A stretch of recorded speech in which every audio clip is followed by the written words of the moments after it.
I'd like to call the meeting to order. Please rise for the invocation.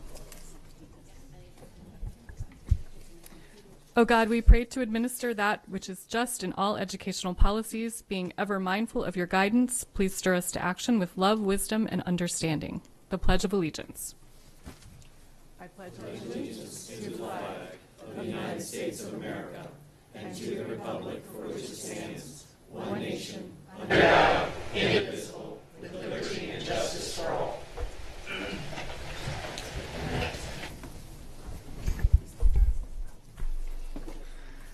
Good morning. Item 2.03, approval of the minutes. Do I have a motion to approve the minutes? All those in favor? Motion passes 6-0-0. Item 2.04, establish agenda order. Mrs. Nally. Seeing County Executive Shue is present this morning, and in deference to his busy schedule, I move that the board takes item 6.02, school facilities process, out of order and consider the item after the PTA report. Second. All those in favor? Welcome, County Executive Shue and Chairman Mr. Walker. Item 2.05, recognitions. We do not have any recognitions today. Item 2.06, school and community highlights. Dr. Arlato. Yes, ma'am. Thank you. I just wanted. Thank you. Just briefly mention two events that have occurred in our school system in the past week or so. I want to acknowledge the team at North County High School, Julie Cares and her team, along with Ms. Pelham, the emergency team. Nick is here with us, who really wrapped their arms around that community. With the loss of a student, it is absolutely devastating to a school community. And that school community came together in support of this student's family and friends and each other. And that would not have occurred not only with their feelings for each other and the community that has been built under Ms. Care's leadership as the principal, but also with the team that Ms. Pelham, Nick, and others have put together, again, to wrap their arms around our students and family. So I thank you for that. The other is, I just want a quick shout out to our facilities and maintenance division. These are folks that have, they work behind the scenes every day sometimes 24 hours a day, but at times of inclement weather, as we've seen in the last few days, they have gone above and beyond. You won't know, but since about 3 o'clock on Saturday, this past Saturday, those crews are working on about 4 or 5 hours of sleep. We had buildings where power went out. Buildings dropped to 19 degrees, pipes froze, and as we got them back online, we know what happens to water pipes when they unfreeze. And so it's been an incredible amount of work to get one of our high schools and 3 of our elementary schools up and running so that we could receive students today. They're not in perfect conditions, but these teams worked really hard on top of doing plowing and shoveling and salting and sanding the parking lots and the sidewalks. This is a team that just goes above and beyond, and I just felt like they really, under Mr. Shaknovich's leadership, he even had some frozen pipes in his own house he was dealing with while trying to take care of the school buildings. And so, Alex, to you and your team, thank you very much.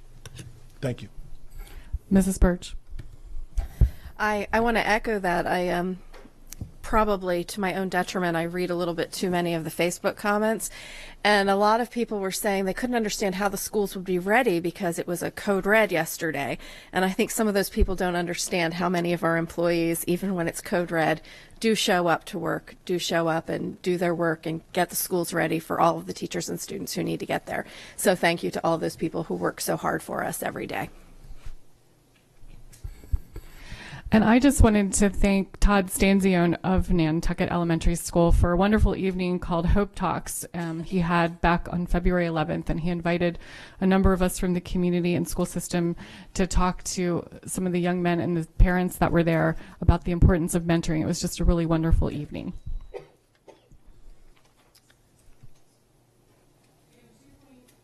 Item 2.07 is the CRASC report.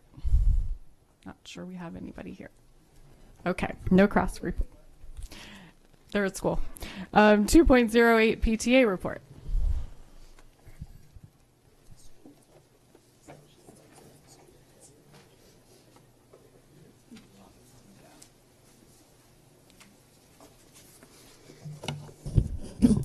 Good morning, President Korbalak, Vice President Nally, Dr. Arlotto, and members of the board. For the record, I'm Pam Bukowski, President of the Anne Arundel County Council of PTAs. Since our last report several months ago, we've been busy with advocacy and other roles to support our schools, parents, and students in Anne Arundel County. A presentation by Anthony Alston from the Office of Equity and Accelerated Student Achievement resulted in eager open discussion that required another invitation to him to meet with our board. PTA leadership training continues to be given, usually on-site at the requesting school. Primary concentration has been in the Meade and North County clusters. Additionally, workshop sessions for completion and submission of all federal and state forms have been held in timely fashion so that our locals can meet the various deadlines for submission.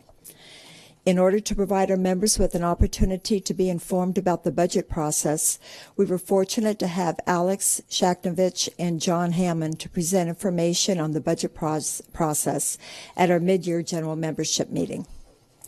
PTA continues to be a voice and a presence, not only for our children, but for our parents' families as well. PTA was represented at the November PIAC meeting and the January 8th Board of Ed budget meeting.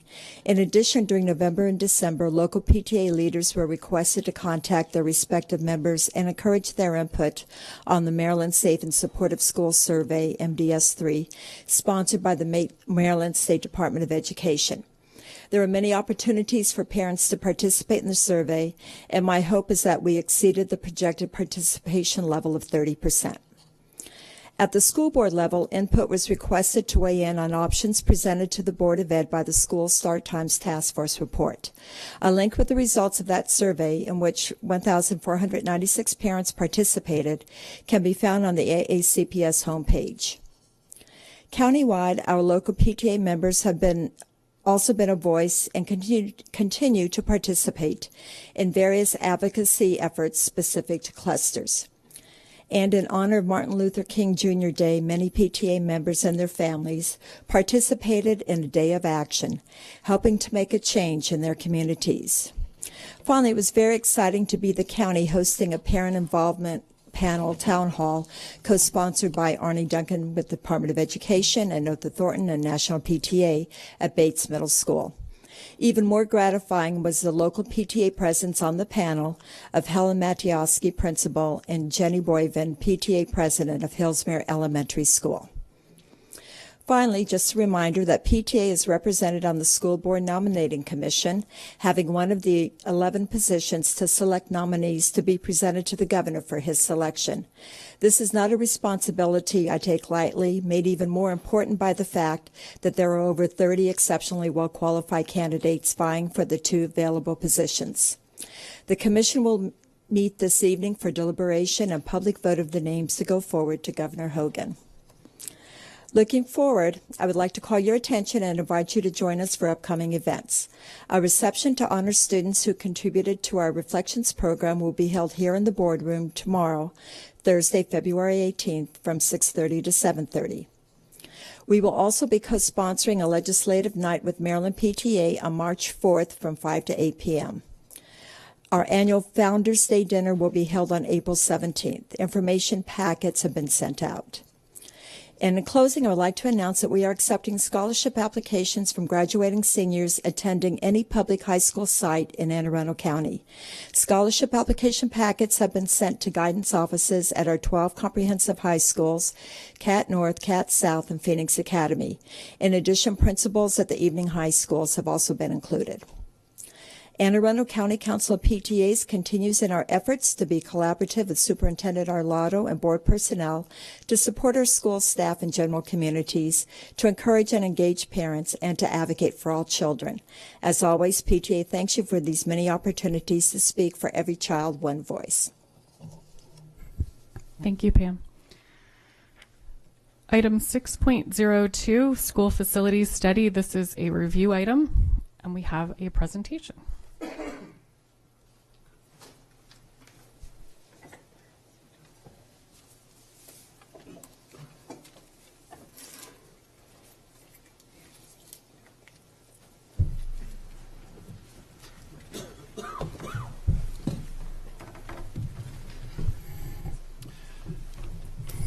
Good morning, Madam President. For a record, Alex Shaknovich, Chief Operating Officer, and allow me to have my 2 esteemed colleagues to the left introduce themselves for the record as well. Jerry Walker, Chair of the Anne Arundel County Council. Steve Shue, Anne Arundel County Executive. And by way of brief background, it's important to note that back in 2005, Anne Arundel County Public Schools partnered with county government at that time and the Board of Education to undertake a seminal body of work that changed the course of this county, its capital development program, and the entire methodology by which we chart the guidance on a going forward basis in terms of our capital improvement plan. And that was by way of the Strategic Facility Utilization Study that was completed and published in June of 2006. That 10-year master plan was always proffered as such, and knowing that demography changes, general development plans change, economic drivers change, etc., that as that study neared its 10-year concluding point, we would have to begin the body of work required to reshape, reinform, and recalibrate that instrument to position us going forward into the next decade or even years beyond that. So I'm here this morning with my colleagues to the left to announce proudly that with the tremendous help of Anne Arundel County government on February the 10th of 2015, we entered into a contract with MGT of America Corporation to begin that body of work. The board recalls that in a presentation I gave to this body some time ago, that it was critical that we begin that work in February of this year, 2015, such that we could have the deliverable completed by the end of August of 2015. That's critical because, as the board well knows, in September, customarily, we begin our capital budgeting process, and it concludes on our end in February through our traditional budgeting cycle. So it was critically important that we get the project on a trajectory so that we had that input information coming into that capital budgeting cycle. That concludes my remarks. I am certain that the 2 gentlemen to my left would have something to add as well. Ready to go? Yes, sir. Good morning, Madam President, Madam Vice President, members of the board, and Superintendent Arlotto. Thank you for having me this morning and giving me the opportunity to say a few remarks. 10 years ago, this board established a very innovative and methodical and objective way of approaching new school construction and refurbishment. That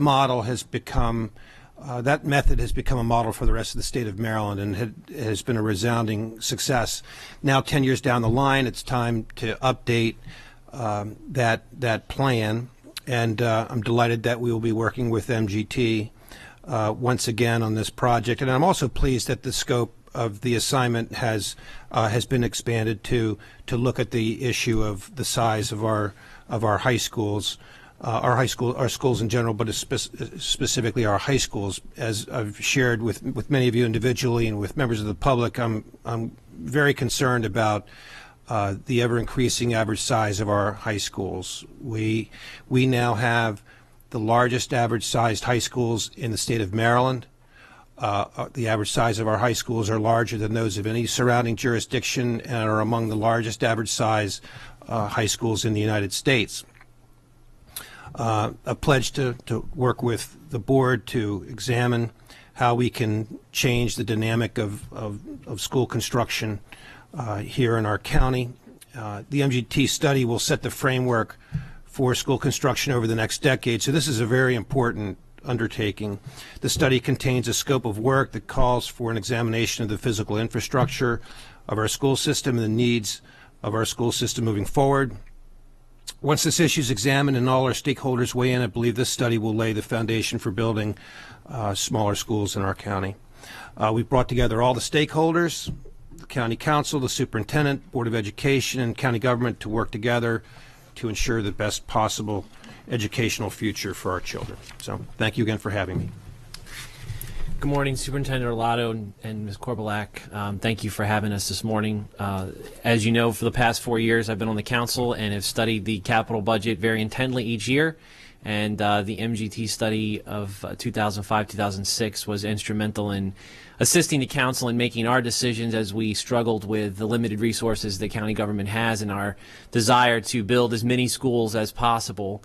And the beauty of that document was that it did help us to make decisions, not only giving us actual data to make those decisions with, but also sort of removing some of the politics that's associated sometimes with school construction. And so thank you very much, Dr. Arlotto, Mr. Shagnovich, and the board for including us in this process and letting us have the opportunity to weigh in and sort of offer our thoughts and opinions of the scope of work that's been given to MGT.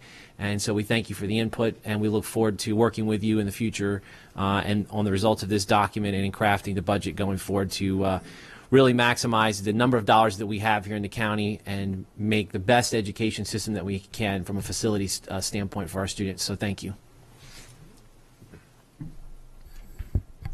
I'll take any board questions. Mr. Jackson? I don't really have any board questions. I just want to say I think this is a first where we've had both the chair of the county council, county executive, all here and really moving us to where we need to go. I would have wanted 2 years ago for us to have moved forward with the MGT of America study, but you don't always get your way. And so today we're here, and I think we're on the cusp of getting something done in a very timely manner so that it can impact our next budget cycle come next year. And that's a good news story for our children. Our children need smaller schools and community schools in order to be able to really get the intimacy that they need in their education if we really want to tackle the achievement gap. And so I'm thankful to the superintendent for the relationships that have been built thus far in working with our county council as well as our county executive. And thank you. I'd just also like to echo a big thank you for working with us. Teamwork gets things done, and we're looking forward to the results of the study. Thank you guys for coming. Thank you.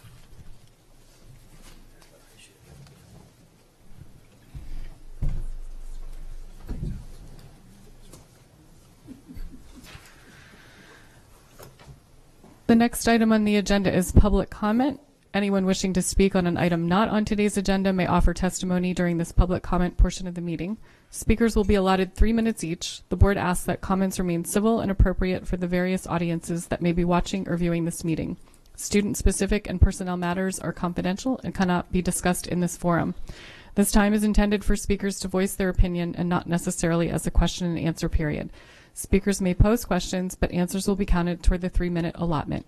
For the record, please give your name before speaking. Handouts should be given to the board assistant. I do not have any completed cards at this time. Is there anyone who wishes to address the board?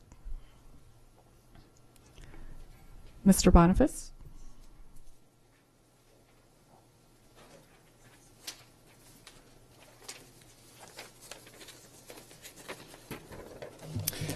Good morning, President Korbelek, Superintendent Arlato, and members of the board. For the record, my name is Jonathan Boniface, lead organizer of Bill Crofton High School. I am here this morning to thank the Board of Education for putting the ball in motion last November to update the 2006 MGT study. With all that has changed in the past 9 years in Anne Arundel County, this was a smart move that should clearly identify our school's system's priorities through the next decade. This very board will have either 4 or 5 new members by the time this updated study is delivered. You have ensured that they have the latest data to work with. Thank you. Superintendent Arlato, I would like to thank you and your team for working together with County Executive Hsu and the County Council to develop the scope of the new MGT study. You, the County Executive, and the County Council are setting up a relationship that will be an example to other counties. Working together, there is no doubt in my mind that you can make Anne Arundel County even better than it is today. And a better Anne Arundel County begins here in our schools with our children. Thank you. Thank you. Is there anyone else that would like to speak at this time? Okay, we will move on to item 4.01. This is an action item, the superintendent's recommended fiscal year 2016 operating and capital budget. Dr. Arlato, your recommendation, please. Yes, ma'am. Let's see if I can get this number correct. I recommend the approval of the $1,100,971,472 operating budget and any approved amendments. I also recommend the approval of the $163,090,000 capital budget and any approved amendments. Is there any board discussion?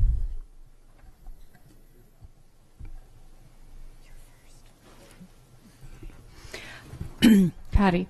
Okay, thank you. At the request of the superintendent, I move that the board increase the board contribution, for example, employer share from all funds in the internal service for healthcare fund by $1,363,277 to fully account for general fund position increases and grant changes. There are no changes to expenditures. Therefore, this request also requires an offsetting reduction of $1,363,277 in the restricted revenue from other sources recorded in the general fund per state board opinion number 14/16. Any board questions or comments? Is there any public comment on this motion? All those in favor? Motion passes 7-0-0. Mrs. Burge. Thank you so much, Mrs. Korbelak. I want to say we've been asked over and over again, as I'm sure many people in the audience realize, to add funds to the budget to change school start times because the research is there, and that we shouldn't ignore the research and the academic recommendations that have been made. And that's really gotten me thinking. And I can probably also thank Mr. Webb for this, because he has frequently told us that we should be presenting a budget that outlines what we really need and not just what we think we can get. So I've been really thinking about what it is that we really need and what recommendations are we not meeting right now. And it turns out there's a lot of them. In order to keep the costs down, I'm not going to propose recommendations. I'm going to propose some amendments to the superintendent's budget that only impact staffing ratios. I'm not going to go into all of the programs that are out there that are research-based that we know would impact our students' positively and benefit a reduction in the achievement gap. I'm also going to hold off on school start time amendments because I know we're going to be making some of those later. But what I would like to do is move that the board add $18,521,816 allocated in the following amounts placed in the appropriate state categories to the superintendent's recommended operating budget. $9,199,795 to add an additional 107.3 12-month school counselors to bring AACPS in line with the recommended ratio of 250 students per school counselor. $6,699,170 to add 90.4 teachers, in addition to those contained within Dr. Arlotto's recommended budget, to bring class sizes at all grades into alignment with our prescribed student-teacher ratios. $1,903,335 to add 19.7 school psychologists to bring caseloads into alignment with recommended ratios. $590,192 to add 8 English language acquisition teachers, in addition to those contained within Dr. Arlotto's recommended budget, to bring caseloads into alignment with recommended ratios. $159,324 to add 3 bilingual facilitators, in addition to those contained within Dr. Arlotto's recommended budget, to bring caseloads into alignment with recommended ratios.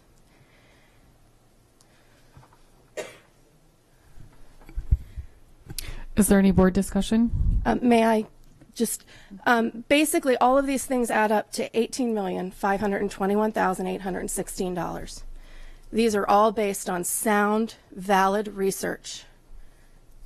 These are all things that at this point we don't have the money to do. They're all things that would help bridge the achievement gap. These are all things that would help our students. These are all things that would benefit everyone in this school system. I'm fairly certain, though, that the reason that Dr. Arlotto didn't put them in the budget is because he's outlined a plan for how he thinks we can best bridge the achievement gap. That he's looked at all of these things, that he's taken everything into consideration. That's his job. That's why we hired him. I would love to be able to fund all of these things, every single last one of them. But that's $18.5 million for things that would benefit all of our students, but we don't have the money for. I'd actually like to withdraw this amendment, but I wanted to put it out there, make everyone realize what we need and what we aren't asking for and what we can't get because the money's not there. If it's all right with you, Mr. Webb, thank you. Okay, that motion has been withdrawn. Ms. Chaudhry. I move that the board add $159,324 to add 3 bilingual facilitators, in addition to those contained within Dr. Arlotto's recommended budget, to bring caseloads into alignment with recommended ratios.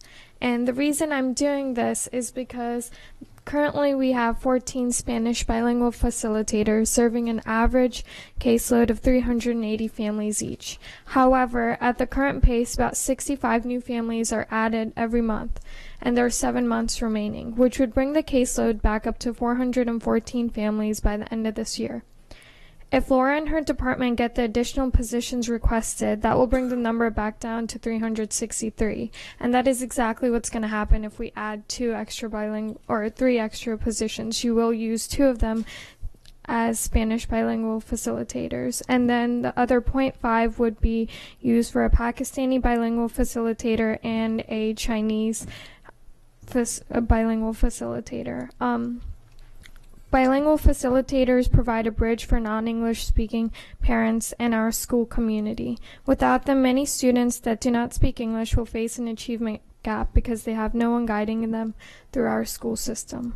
The achievement gap is an important matter in our community, something we have been trying to close for years now. This is an important step to our goal for closing the achievement gap, so I urge the board to vote in favor of 3 extra positions for bilingual facilitators. Do we have a second? Mr. Jackson? Thank you, ma'am. As I was studying the budget over the last 2 or 3 or 4 months, one of the things under the bilingual facilitators that it says, it's actually on page 328 of the budget book, implications if not approved. It says currently we only have 15 bilingual facilitators for the entire county. Some serving as many as 500 families and up to 23 schools. We are very vulnerable for an OCR complaint as we are not complying with all laws regarding language access. So my question is, what laws are we not complying with respect to language access?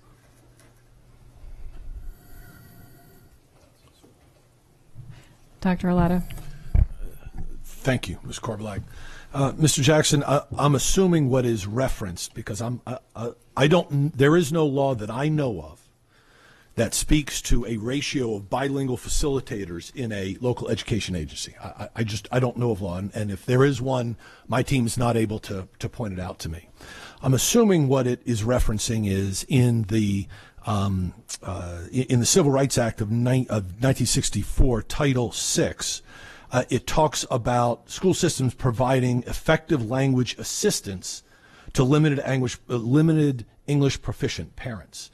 And that takes place not only with bilingual facilitators, but translation of documents, translation in meetings, translation in websites.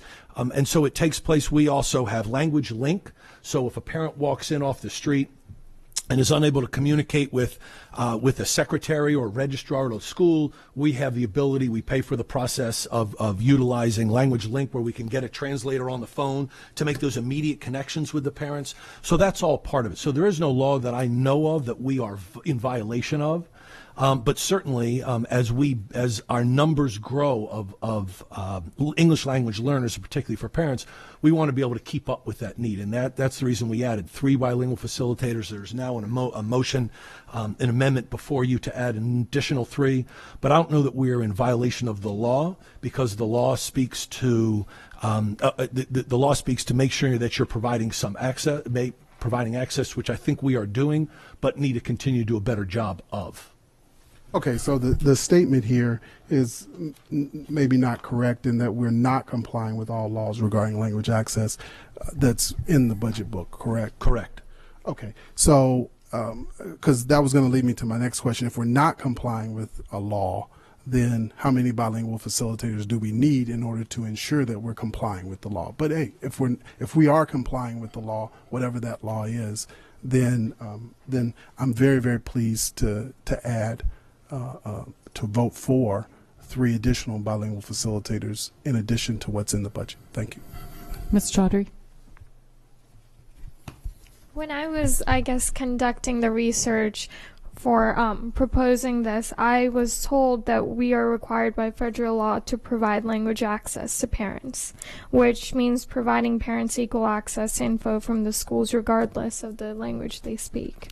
And this is according to, as Dr. Arlato stated, the Civil Rights Act. And what I was thinking is that because that there's such an increase in the Spanish population, and because at the end of this year we're going to have 414 families that are going to be needing bilingual facilitators, that we add this, because then if we don't, then we're going to be at a risk for an Office of Civil Rights complaint. So that's why I was adding it. Mrs. Ritchie? If I recall correctly, last year we added some bilingual facilitators. Do you remember how many we added last year? We added 3 last year as well. And so we've asked for another additional 3 this year. Yes, ma'am. And This is going to be a really difficult meeting with these amendments because in theory I support that, but in reality I'm going to vote against it. And the reality is that the money's not there. And there are so many things that have to be done within our school system. You know, we talk about the school psychologist, and we talk about mental health, and we talk about health and safety for kids, and bilingual facilitators.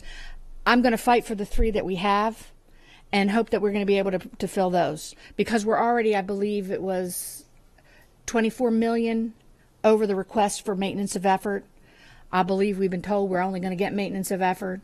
As I've been thinking about this, and Ms. Korbelak and I were talking, about not sleeping well last night and all the information and things. As I was thinking about this last night, I remember one of my first meetings, and I said, "You don't get what you don't ask for," and I still believe that. But I also have grown a little bit, just a little bit, in the knowledge of the way that things really actually work, and they really actually work in the way that we have to work together.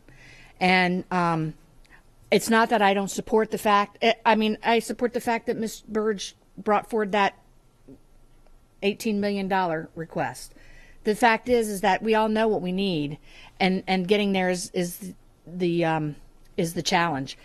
Dr. Arlotto, we went through a specific search for the superintendent, what we wanted. We asked the public for input. We asked the community for input. We asked elected officials, everybody for input on what they wanted in terms of what was their priorities in the school system. And our priorities were that we needed to close the achievement gap. Everybody said that.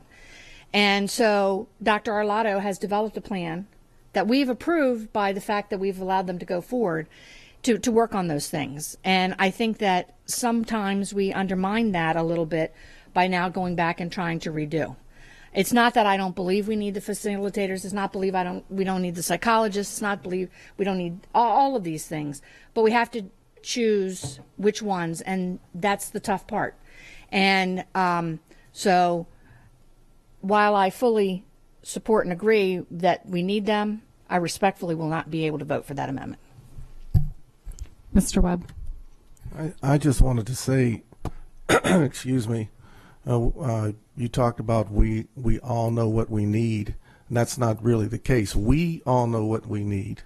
Central office knows what we need, but the public oftentimes doesn't know what we need, and the county council oftentimes doesn't know what we need. So if we don't point it out to them, oftentimes they get I believe, in fact, I've talked to a councilman who absolutely had the opinion that we were asking for the moon with the budget we submitted.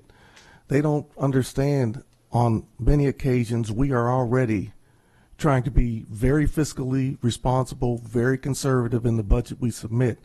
I think it's very important that they know the actual numbers, and they've got to get out there at some point in time. Mr. Jackson. Yeah, I very much appreciate Ms. Ritchie's comments.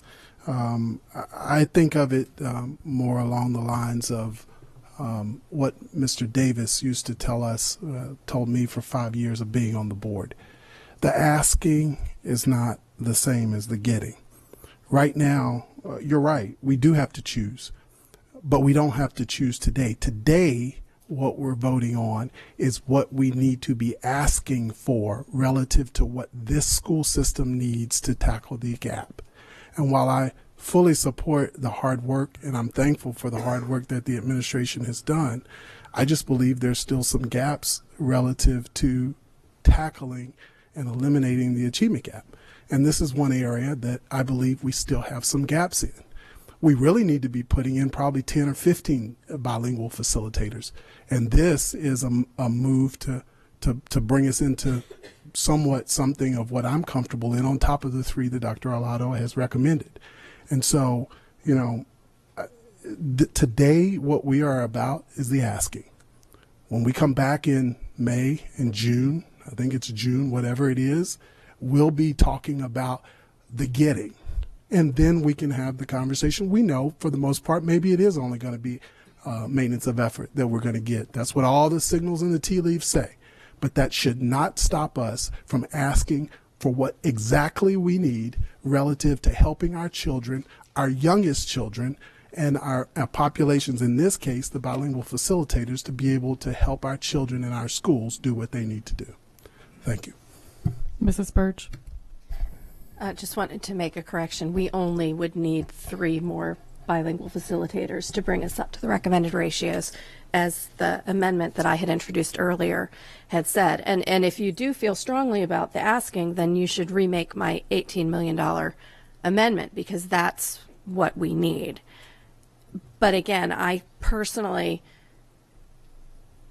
believe that we have to trust in what our superintendent and his staff have done in terms of paring things down.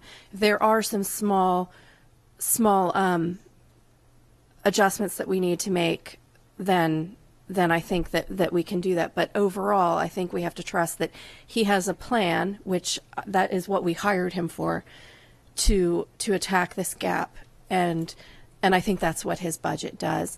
And Mr. Webb, as you've said, you always, try and explain to people what we really need. Hopefully the fact that I introduced this amendment that you so kindly seconded earlier will help some people out there understand that we aren't asking for everything that we need. So thank you very much for seconding it earlier, because that is part of the conversation that I wanted to get out there, that we aren't asking for everything that we need, that we are paring it down. So I do appreciate your assistance earlier. Mrs. Ritchie. And just to follow up also, and I fully agree, because there's times when it doesn't appear that people seem to understand what it is that we really are doing. And so a few months back, Ms. Korbelak and Dr. Arlotto sat before the county council to kind of tell them what was going on and where we are. And at that time, they brought forward a comparison sheet comparing 2005-2006 school year with the 2014-15 school year, which I think really is an eye-opener, because in 2005-06 we had a little over 3,400 Hispanic students. We have over 9,400 Hispanic students now, and 10 years later. So those are real numbers, and that's real evident, and people can see that. So I think that we're doing some of that job now in terms of trying to make people understand what it is and how we need to move forward. And, the county council received that. Hopefully they read it and looked at it and saw, when we talk about kindergarten, we had full day kindergarten, we had 2,008 students. This year, or in 2014-15, we have over 6,000 students. Full day kindergarten, pre-K students, we had 369 students. This year, we have 1,085. So we're growing, and when they make, I believe our budget is 3% over what maintenance of effort was, if that's the correct number. So, we're asking for a little bit over to meet and address these kind of needs, and we keep chipping away because people keep saying, I don't know why you can't just do it what you have. We have class sizes of 25 students in kindergarten. That's not beneficial to students in the achievement gap when they're 25. We have to find ways to wheedle those down. So, again, we have to trust and move forward. I'd also just like to echo and point out that last year we had a deficit of 9 bilingual facilitators to bring caseloads into alignment, and I think the plan that we put in place was to add 3 a year. I'm sure we'll be back next year asking for 3 more if this motion doesn't pass, but we are moving in the direction of getting ourselves into alignment with the recommended ratios. Is there any public comment on this motion? All right, all those in favor of Ms. Chaudhry's motion to add 3 bilingual facilitators to the budget? All those opposed? Motion fails 3-4. Ms. Chaudhry?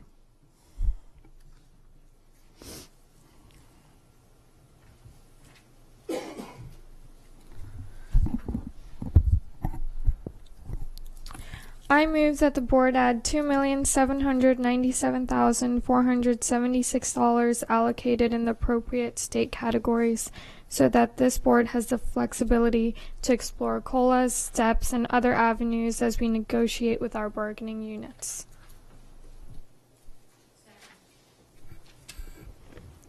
Would you like to speak to your motion at all? I think what we're trying to do here with this money is that we're just adding more money in there so we have more space to explore more avenues as we go through bargaining. Because I know with the different units, there's different things that will benefit them. Maybe a COLA will benefit everyone and not tack as much as it would AEL. So we're just looking at different ways to make everyone happy with this. Mrs. Burge. I'm going to be in favor of this because I think this is the amount of money that we need in order to be able to fulfill our contractual obligations to all of our bargaining units. So it might even be a slightly more than we actually need to fulfill those contractual obligations. But I feel that this is an amount that I'm comfortable with in order to feel as though we've met our contractual obligations. And this is one place where I do feel like the asking is important because we do have contracts, and I think that it is important to ask for what we have bargained for in the past. Thank you. Mrs. Ritchie. I just have a question having to do with, and you may or may not have the answers. I think if we were going to only give the steps out of the allotted money that we have, without this motion here, do we know how many employees would be affected and not affected by that? So how many people would get steps and how many, and that's across all units, because if we give the steps, if we only have the money that we have, that we've requested, we're not even sure we're going to get that, but if we only have that allotment of money, then it can only be used for, I mean, we've got it allotted for a 2% COLA. That's a placeholder for 2% COLA for the entire workforce. So my question is, if using the allotted money, how many employees would receive steps and how many employees would receive nothing? Well, to your point, a COLA is an across-the-board increase. So a COLA is applicable to each and every employee, represented or non-represented. Right. Everybody would receive a uniform percentage increase, and that's applied against what their base salary is. The difference with a COLA is if the Board of Education decided to issue a COLA to all employees, so you're going to set aside a COLA and issue a step, which is what I think your question is. So if it's a step uniformly applied to all of the employees, 738 of our 9,956 employees would not receive a compensation increase in the step scenario versus the COLA scenario. So 738 is your direct answer. And that's across the board. But if it's only for Unit 1, if we only are able to give, and I'm not asking about with this, the money here in this allotment would be able to do that for steps for the entire grouping. I'm asking about if we only use the money that we have requested without this amendment, it wouldn't even be enough. That would not be enough even for all the whole employees thing. That's correct. It would only because we've been getting requests from Unit 1 people to please give them their steps. So my question is, if it was only for Unit 1, how many employees would then be affected? In Unit 1 itself, in the step model, there would be 649 employees that would not receive a compensation increase. Okay. In addition to the rest of the staff, there would only be the only ones who would get that would be the Unit 1 employees. So AEL wouldn't get it, the AFME wouldn't get it, all the other people would not get anything. What the superintendent's recommendation was for essentially a cash equivalent of a 2% across the board. I know. Placeholder, and that had a value of 11.7 million, 11.8 million. Okay. To round it up.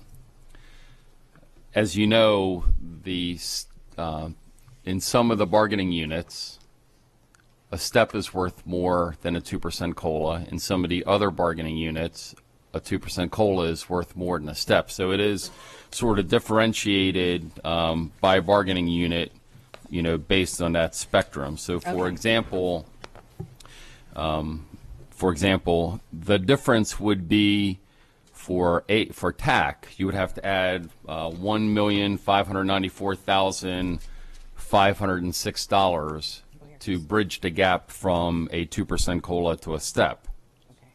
For AEL, if you wanted to move from a 2% COLA to a step for AEL, you would actually be reducing Dr. Arlotto's budget by $405,615. ASME would require an increase of $291,063. SAAC would require an increase of $808,795. For Unit 5, professional support A through E, it would actually be a reduction in Dr. Arlotto's recommendation of $117,953. For professional support grade F, it would be an increase of $30,624. And finally, for executive staff, it would be an increase as well of $72,488. So taking those pluses and minuses that I just read through, Ms. Ritchie, that amounts to the proposal that's been introduced before you. So that's how you arrive at the $2,797,476. So it's a series of pluses and minuses going across. But as Ms. Chaudhry said, this would provide the Board of Education with the maximum amount of flexibility. So you could, on a unit-by-unit basis, then decide possibly to give a step to one unit or possibly give a COLA to another unit. And again, so I think the board, the superintendent, and negotiating team would have more flexibility under the model that's proffered by the amendment than they currently do underneath of the base budget that's been put forward. And I'm going to vote for this for that specific reason, because what we have done in the past has been, before I became on the board, it was a lot of the piecemeal. It was every man for themselves kind of thing, and whoever screamed loudest got the best, and so forth. And so what we've really tried to do is to ensure across the board that we're not picking and chooses, who is our favorite child this month. And so by increasing this would allow us then, again, to be able to not just fully do one group, but to be able to look at the entire school system. And so for that purpose, because I believe in the one for all for one kind of thinking, that I will vote for this amendment. Mr. Jackson? Thank you, ma'am. Just to make sure that I have the numbers correct, you said 738 total employees out of our however many 9,000, 10,000 employees would not receive a step. And I thought you said 649 of those would come out of Unit 1. So that would be 89 are going to come out of some other unit. Can you break down that 89? Sure. If you apply the step and only the step model, in addition to the 649 Unit 1 TAC members, there would be 13 AEL members that would be ineligible for a compensation increase as a result of the step. There would be 43 AFSCME Unit 3 members. There would be 17 SAAC Unit 4 members. And finally, there will be 16 Unit 5 professional support members. Thank you. I also feel very strongly that we need to honor our collective bargaining agreements. I realize that we're in renegotiations with most of our unions, but based on what we negotiated in prior years, we do have an obligation to at least ask for the step increases. So I will also be supporting this amendment. Is there any other public comment on this amendment? All those in favor? Motion passes 7-0-0. And Ms. Chaudhry.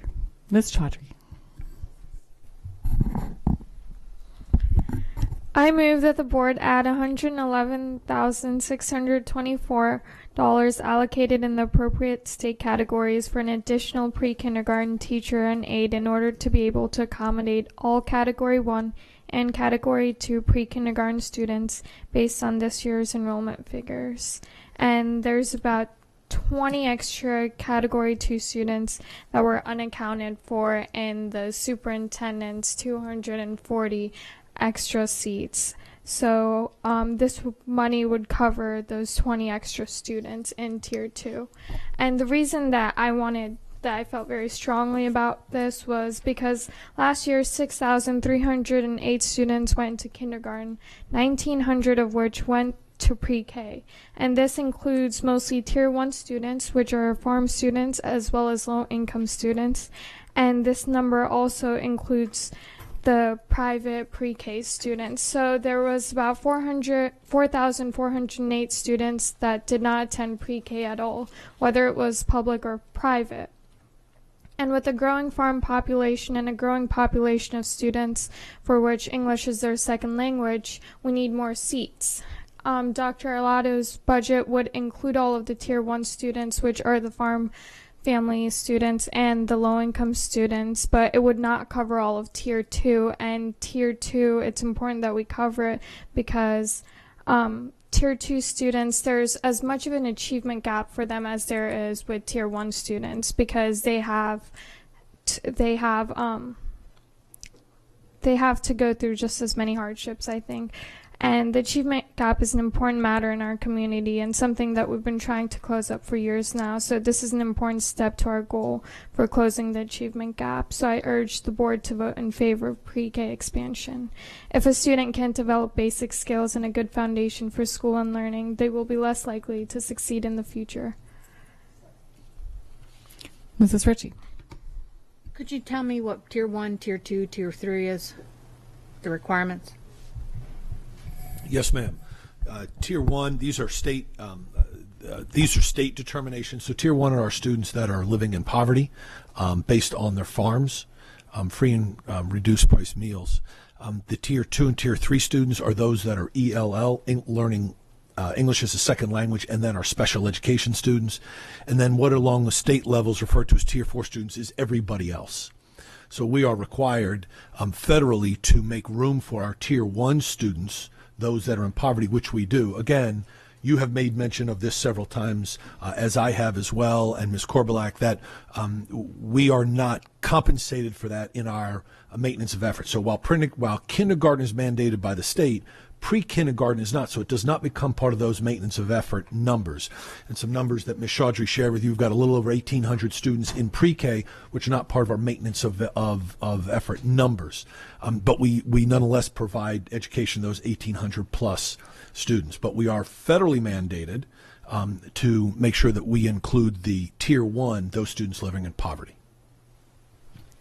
And that's extremely important. I didn't realize this because I always just thought everybody had all-day kindergarten. And then I found out Virginia doesn't. And I'm thinking, they don't have all-day. I mean, who doesn't have all-day kindergarten? I mean, we're trying to figure out how to get all-day pre-K or get all of our kids into pre-K. And so, you know, that says a lot about our school and our school system because we understand that the earlier we get them, the better off and we're going to be able to reach them. When we had that presentation from the infants and toddlers, when those parents came forward and talked about these kids that are like, we have like 900 kids in infant and toddlers, and I didn't even have a clue about that. I mean, so that's just a real eye opener in order to be able to prepare kids to be able to learn and to therefore meet the achievement gap. So I'm very supportive of that.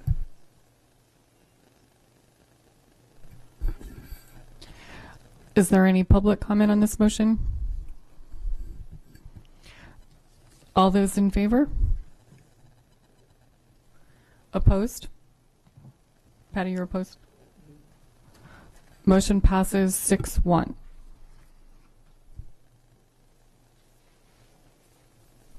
Mrs. Nally. I move that the board add $59,964 allocated in the appropriate state categories to move the 16.5 high school counselors currently working 210 days to 12-month status in order to better address the college and career readiness needs of our high school students. Second. Is there any comment? I guess I would just like to speak to this motion as well, that as a parent of one high school student, formerly 4 high school students, some of our counselors in some of our high schools are not there certain weeks during the summer. And if a student is getting ready to apply to college, for example, the Common App comes out August 1st and they need to get some information from their guidance counselor, and the guidance counselor isn't there, then the other guidance counselors who are working 12 months either have to pick up the slack or the student has to wait until that guidance counselor returns to work. And same thing with high school scheduling, as you probably are well aware, all the different scheduling issues that goes into high school in particular. So we wanted to try to make it more equitable at the high school level by making sure that all of the guidance counselors could work for 12 months a year. Mrs. Nally? Also, if indeed there is a difficulty, we pay those who are not 12 months. Sometimes we have to pay them per diem to come back and work for the overload. And so again, that is an expense, and it's one that I think could be reflected in a cost. I'm not going to ask you, Alex, to figure that out, but I just think this is an extremely important. I've heard from counselors, I've heard from many folks on this who in the school system who feel that we are doing a disservice to some of our high schoolers with not having this position year round. Thank you. Mrs. Ritchie? And I believe that we've been migrating this. This is just to help to close this last little grouping up. Is that correct? I mean, we've been slowly moving this along. When we hire new counselors, we've been hiring them as 12-month employees, because there was a time when we scaled them back to 210, and then we've decided that that's just not effective. So what this is doing is basically closing that little loop in that circle. Is that right? Yes, ma'am. A number of years ago, under a former superintendent, when we were in the deepest throes of the economic downturn, we had to make some very, very difficult position adjustments, decisions on the cost containment side. And one of those decisions was to make some of these counseling positions either 200 or 200 day.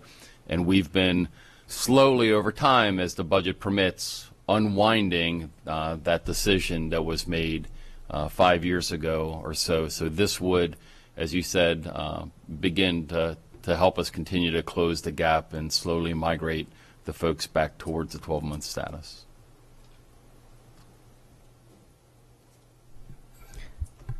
Is there any public comment? All those in favor? Motion passes 700. Mrs. Nally? I move that the board add $96,616 allocated in the appropriate state categories to add a 1.0 school psychologist position so that all high schools have at least one full-time psychologist. Mrs. Nally, would you like to speak to the motion?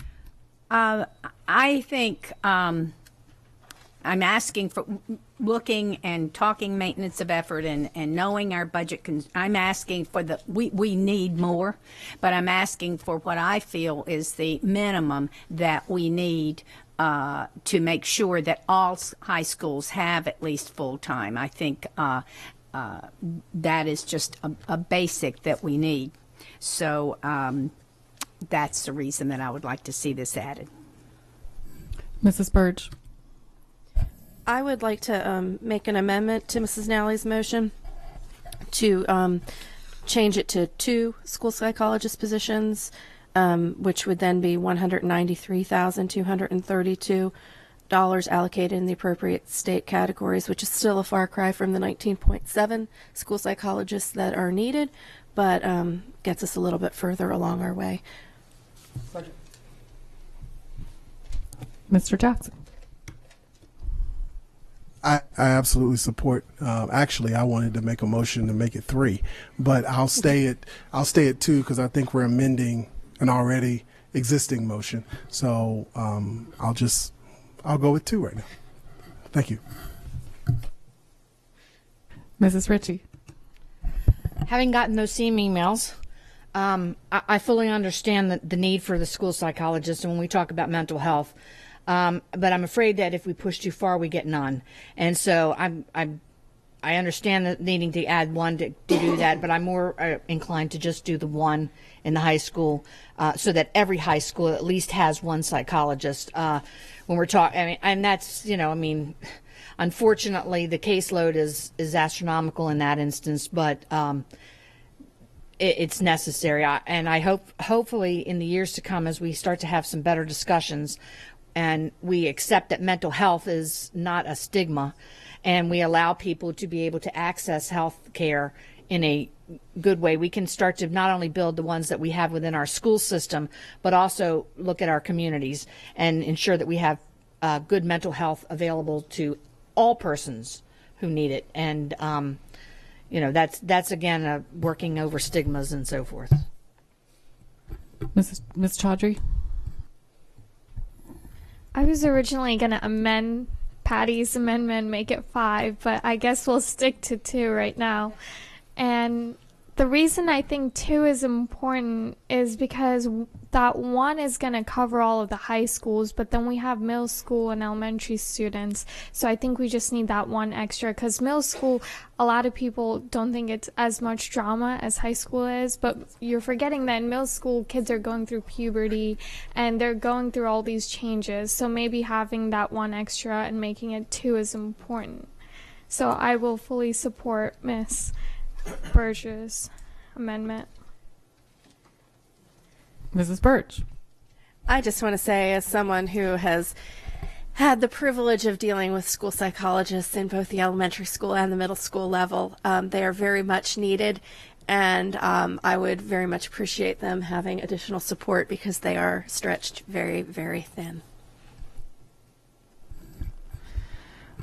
I just wanted to make a note that the high schools that don't have a full-time school psychologist at this point are Chesapeake and Southern. So this 1 position that Mrs. Nally asked for would at least bring those into a full-time psychologist position. And I understand what Ms. Chaudhry is saying about having another person available to our middle and elementary.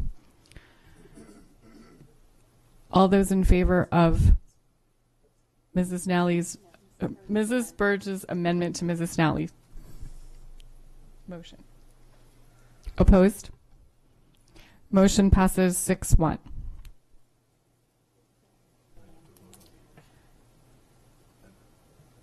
Okay. So we're voting on the motion to add school psychologists. Okay. So the motion now is to add $193,232 allocated in the appropriate state categories to add 2 school psychologist positions. All those in favor? Opposed? Motion passes 6-1. Mrs. Ritchie.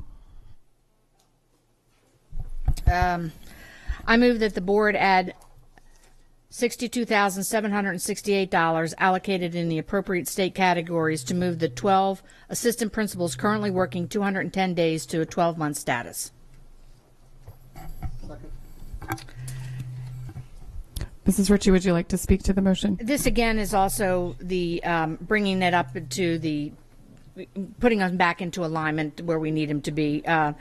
Currently, the small group 12 assistant principals that don't work during the summer are then not able to be as fully involved and engaged in getting the schools ready for students to open. And there's a lot of work that happens in the summertime in terms of preparing for students. So this would just, as the counselors did, would just do the same thing with the assistant principals. Is there any public comment on this motion? All those in favor?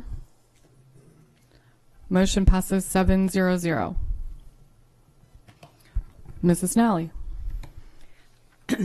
I move that the board adds $1,385,152 allocated in the appropriate state categories to shift current school hours to ensure that no high school starts before 7:45 a.m. and no comprehensive elementary or middle school ends after 4:20 p.m. I further move that school hours be adjusted accordingly and become effective no later than the start of the 2016-2017 school year. Mrs. Nally? I fully believe in starting high schools later. I've said this publicly. However, I do not think, and I've looked at it, and I have been an elementary school principal, teacher in the system over 40 years, and I do not believe that it is good for elementary students I think it's as unhealthy as the high school starting when it does now, to have elementary school students some of the times, and I said this publicly before, would, if we just simply pushed it back, some of those students would arrive at their schools. They now get there at right now at 9:15. If they arrived at almost 10 o'clock, they would immediately go, and some of them would have to go to specials, art, music, PE. They would have to have lunch. Those things are kind of important. And they wouldn't start their first academics until 1 o'clock in the afternoon in many cases. By the time they had PE and I mean by the time they had lunch and recess. That is unconscionable. I cannot approve that. I think that anyone would tell you that it is not, that would not be good for elementary students. So and the other the worry I have is them getting home. We look at the daylight hours, and elementary students, many of them, and I look in my neighborhood, they walk. I mean, they walk. The bus comes right out in front of my house on the main road, and then they walk back into their communities. And dark is, and we don't have sidewalks. And so I think it's extremely important. I personally think 4:20 is late for an elementary school to get out. But in discussions, I'm trying to look at a beginning step where we can do this and not make it unhealthy for elementary students and make it fiscally viable for our system as a beginning. So that's me. That's my thoughts. Mrs. Burge. I don't think this is an acceptable beginning. I didn't think it was acceptable last year when we proposed changing it by 13 minutes. It's absolutely not acceptable to change elementary schools getting out by 28 minutes. My child's elementary school used to be one of the latest elementary schools in the county, and I was horrified at thinking that those children would have gotten out 13 minutes later. To think that they would be getting out 28 minutes later, that means that everyone knows that dismissals don't happen immediately at elementary schools. It takes 10 or 15 minutes to get all of those kids out of school. So, 4:20, if a school was getting out at 4:20, those kids would not be leaving that building until at least 4:30. They would not be getting home until at least 4:45. I don't know about you all. Maybe my kids were unusual, but my kids were in bed at 7:30, 8 o'clock. So you have kids who are getting home at 4:45 and going to bed 2.5 hours later. That's not acceptable. I mean, when is a child supposed to do anything? To eat dinner, to do their homework, to play soccer, to go to Girl Scouts, any of those things.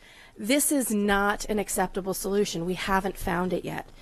We are in the process, from what I understand, of putting out our RFP for software, for transportation routing software. We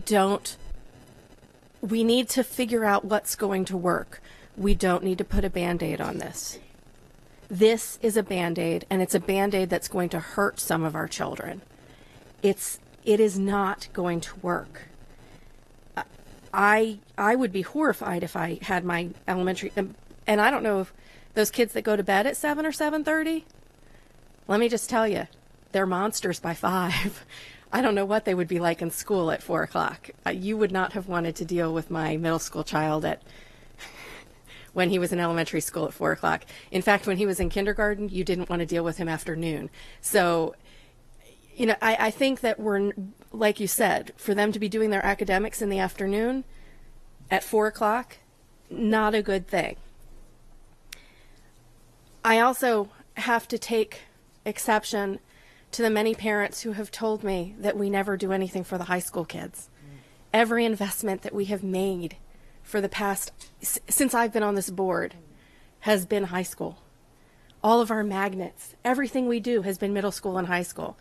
The first year we make investments in elementary school, people say, when are you going to look at the high schools? How come you don't think about the high schools? Every investment we've made has been in the high schools. I know that this is a problem. I know start times are a problem, but let's do it right. Let's not hurt some kids to help other kids. We need to make sure we do it right, and this is not the answer. Ms. Chaudhry. I agree with Ms. Burge on this one. I think originally when I was looking at start times, I didn't like any of the options that were presented. And then when I was presented with this, there was, I guess, I liked the fact that it was only $1 million compared to the $9 million that most of the other options offered. But I still don't think this is where we have to go. I don't think school start times is currently a huge issue right now that we have to look at. Maybe next year we can look at it again, but with everything that's going on, I don't feel like, especially because 7:45, 28 minutes is not going to make a difference. Do you guys honestly think high school students are going to go to sleep 28 minutes late before? I don't know. It's too much of a small impact. According to the American Pediatrics Association, they wanted 8:30. They said no, that schools should not be starting before 8 o'clock. This is before 8 o'clock by 15 minutes. They have to be on buses by 7:30. They have to be at their stops. It's not that much of a difference. I don't think we should be spending $1.3 million on something that's going to make such a small impact. Mrs. Ritchie. You know, we had a timeline set out where the superintendent was asking for a specific amount of money for the software so that we could run the scenarios, because everybody said this is what we need to do. We need to have the scenario for that, the software. And what I learned today was that one of the problems we had in the past was we didn't have the GIS mapping ability. And so even when we bought the software before, when it did the ones that didn't work, was because we didn't have the mapping ability, and so therefore it was taking us across the rivers and doing things that were inappropriate. But now that we're going to be working with the county government with their mapping abilities and our software, it's going to give us a much better picture. And I too don't agree with just slapping something in there and holding it, because once we do that, then that becomes what everybody fights for, is that option. And the fact is that we have to look at all these different options. We haven't done anything like studied traffic patterns and what the impact this is going to be when you're worried about kids getting out of school at 4:20 and then getting home after the dismissal. Now we're talking about a whole different traffic patterns, and what is that going to do for buses, and how is that going to impact how much even later they get home. So while we have the beginning part of it in terms of getting kids to sleep longer and to be more rested to go to school, we have the ending part of it where we have kids not getting home until 5 o'clock, and some of our youngest learners, and there's not been any studies that have shown what that impact is. So I'm not in favor of adding any money that's going to talk about that part. I'm in favor of looking at the routing software, other than but making sure that's not taken from someplace else to do that. By that I mean, I don't want the county council to move money within our budget to make that occur. It needs to be new money added to the currently existing request, as opposed to having that. So there's a lot more that needs to be done on this. You could take an example. I think Montgomery moved theirs 20 minutes and everybody's up in arms. Why did they do that? And because that wasn't enough. It's not what they wanted. It's not enough things. I would hate for us to commit to this and then lose, like Ms. Bird said, early elementary stuff, which we have not touched. and to make that happen. It's just not feasible. I don't mind buying the software packet now, but I don't want to add money into the budget to as a placeholder. Mr. Jackson. Thank you, ma'am. I would like to take a moment to thank Ms. Nally. We've needed to do something with this issue for a long time. At the end of the day, her motion says no high school starting before 7:45. It doesn't say starting at 7:45. It says no high school starting before 7:45. It also, her motion does not say a middle school ending at, elementary school ending at 4:20. Her motion says that no comprehensive elementary or middle school ends after 4:20. I highlight those because it still gives the administration plenty of room and opportunity to set the necessary limits inside of those hours, no earlier than 7:45 and no later than 4:20. And I believe that's prudent at the price. Is it perfect? Is it saying that our high schools are going to start at 8:30? No, it doesn't. I get that. But not in every case do you get everything you want in our conservative county. Yes, I've talked to many of you all on this issue. I believe in an ideal world. I went to school at 8:30. I got out at 3:45, 3:30, something like that. And in kindergarten, I took a nap. Now, I don't think we do that now. No. But I didn't want to take the nap then, and now today I would be blessed to have a nap. This is a very serious issue, but any of these options, none of these options are absolutely perfect, but we have got to move off of trying to make calls for snow and cold weather at 05:50 or whatever time it is, in order 04:50 or whatever time it is, and getting Bob Mosier's voice at my house at 5:15 in the morning. We have got to move off of that for the sake of the winter. And so, if this isn't it, I welcome something different. But what I will tell you is something needs to be done, and it needs to be done now.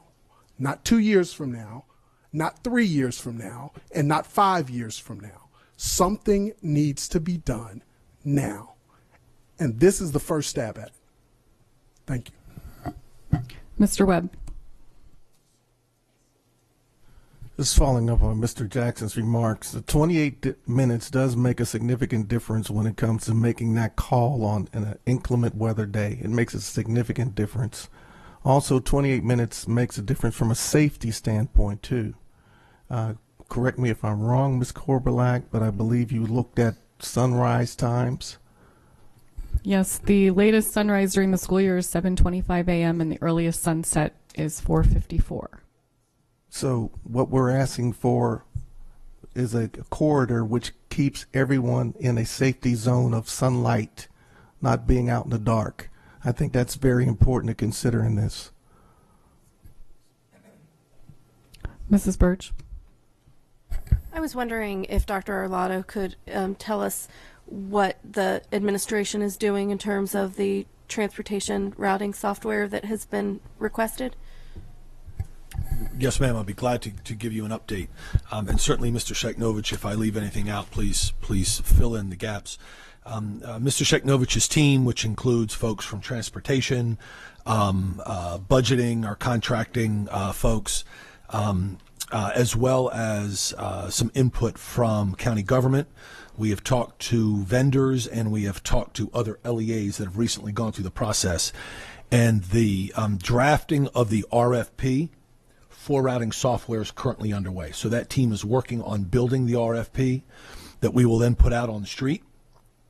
With the board's approval, we'll go through the two-step process of first taking in bids on paper, The team will go through that, and the county government has agreed to be part of that team, that review process. And then once the vendors have been narrowed down to an appropriate number to bring in for the actual interview and review process, we'll bring them in. So hopefully the RFP is ready to hit the streets and say within the month. And then we'll have a vendor chosen probably by late spring, let's say May. Mid-May we'll have a vendor chosen, and then we'd be ready to purchase. So we could purchase we'd be ready to purchase prior to the adoption of the budget if we know that the money is gonna be in our budget going forward.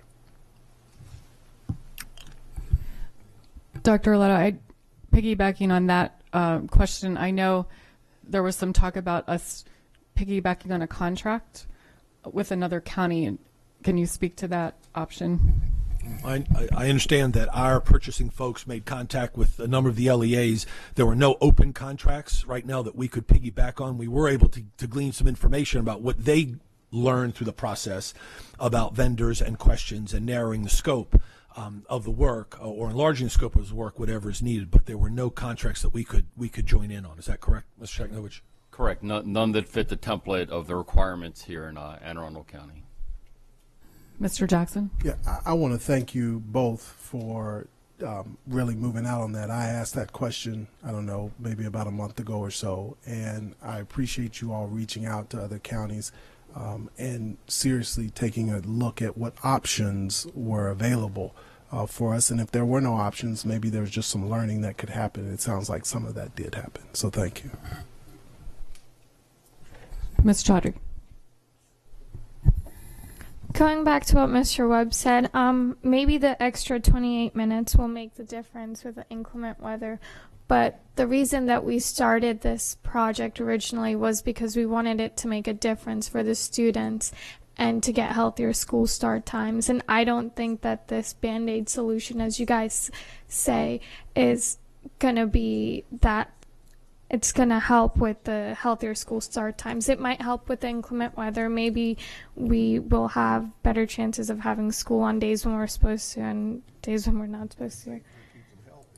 Yeah, but I just feel like the 28 extra minutes isn't going to help in the long run, because the reason we started this was because this past August, the American Pediatrics Association came up with statistics that specifically said 8:30 is when they wanted schools to start, or 8 a.m. And if we pass this today, then we're just passing something that doesn't even go by their standards, really.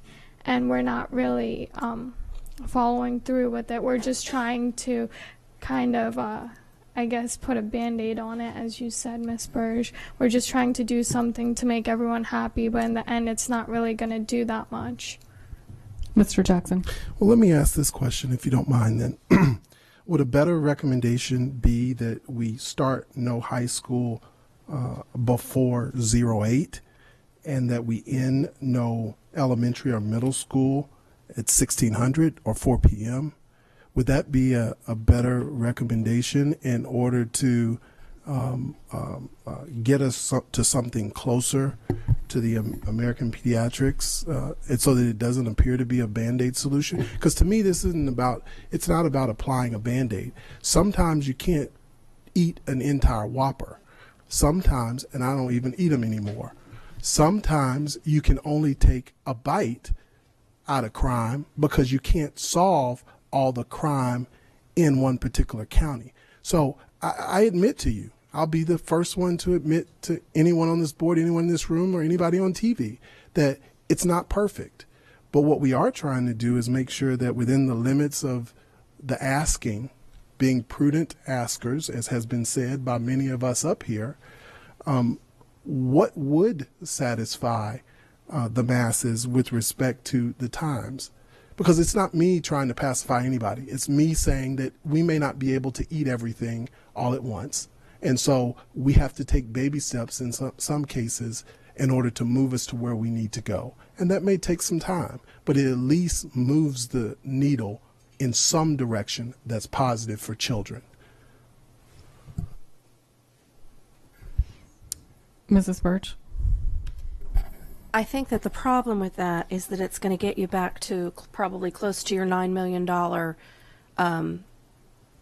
price tag because you're not going to be able to run the same multiple bus runs anymore because you're getting high schools into middle school times and middle schools into elementary school times. And basically you're giving the direction without an informed plan, which is what the routing software will allow us to do, to give us the informed plans. So you're basically saying, spend the money to get the results without knowing what we're doing. And I think the point of getting the routing software is to say, what are our options for how we can make something happen? So it's like putting the cart before the horse. And then to me, that doesn't make sense, to set some random parameters. I mean, whereas once you get the routing software, you can set a whole bunch of different parameters and say, okay, let's see what happens now. And what happens with this, and how much will it cost? And one thing I do want to point out that hasn't really been discussed, and I would like to ask your thoughts on it, Mr. Sheknovich. When we talk about how much it's going to cost additional for buses, when we go with, say, Plan A, where we were going to have to add a number of additional bus routes, and then those bus routes were only going to be running, those bus drivers would only be running 2 runs, each of them. I would anticipate as a school bus driver that I would not be very pleased that I would now only be doing 2 runs rather than 4, because I'm guessing that part of our calculation is not paying twice as much for each bus run. Is it? No, ma'am. Okay, so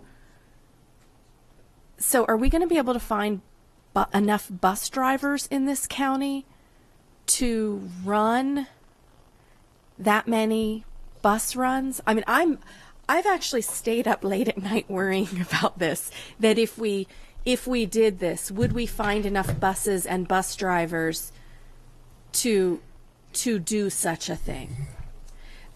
Because it dawned on me at one point that all of a sudden their pay would get cut in half because they wouldn't have as many bus runs. I don't know what your thoughts are on that.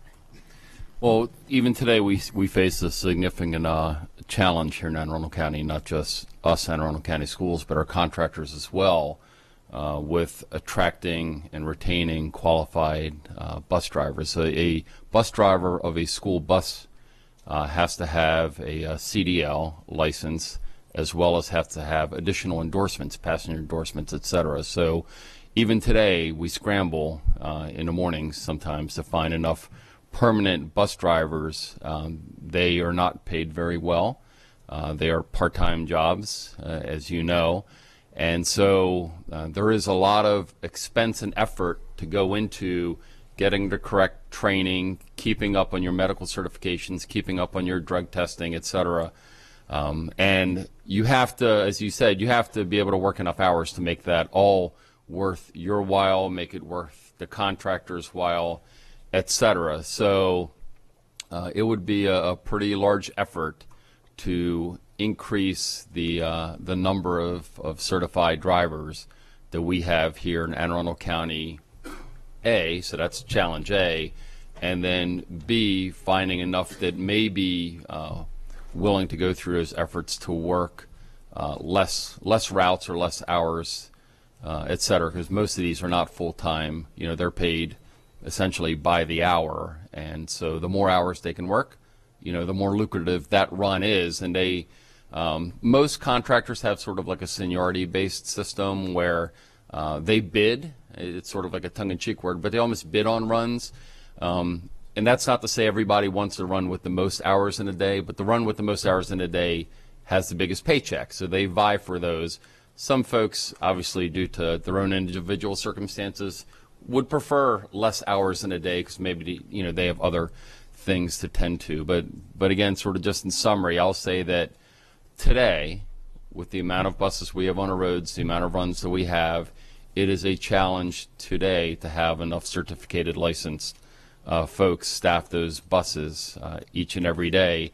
And we would have to work with the industry and the public at large to essentially get the word out, get them to begin those training classes in advance to, begin to plan to have those physicals, those drug tests, work with DMV to get their licenses through and the required training completed to have them lined up in time. But it's going to be quite an effort, and we're going to need a lot of help beyond just the school district to get there.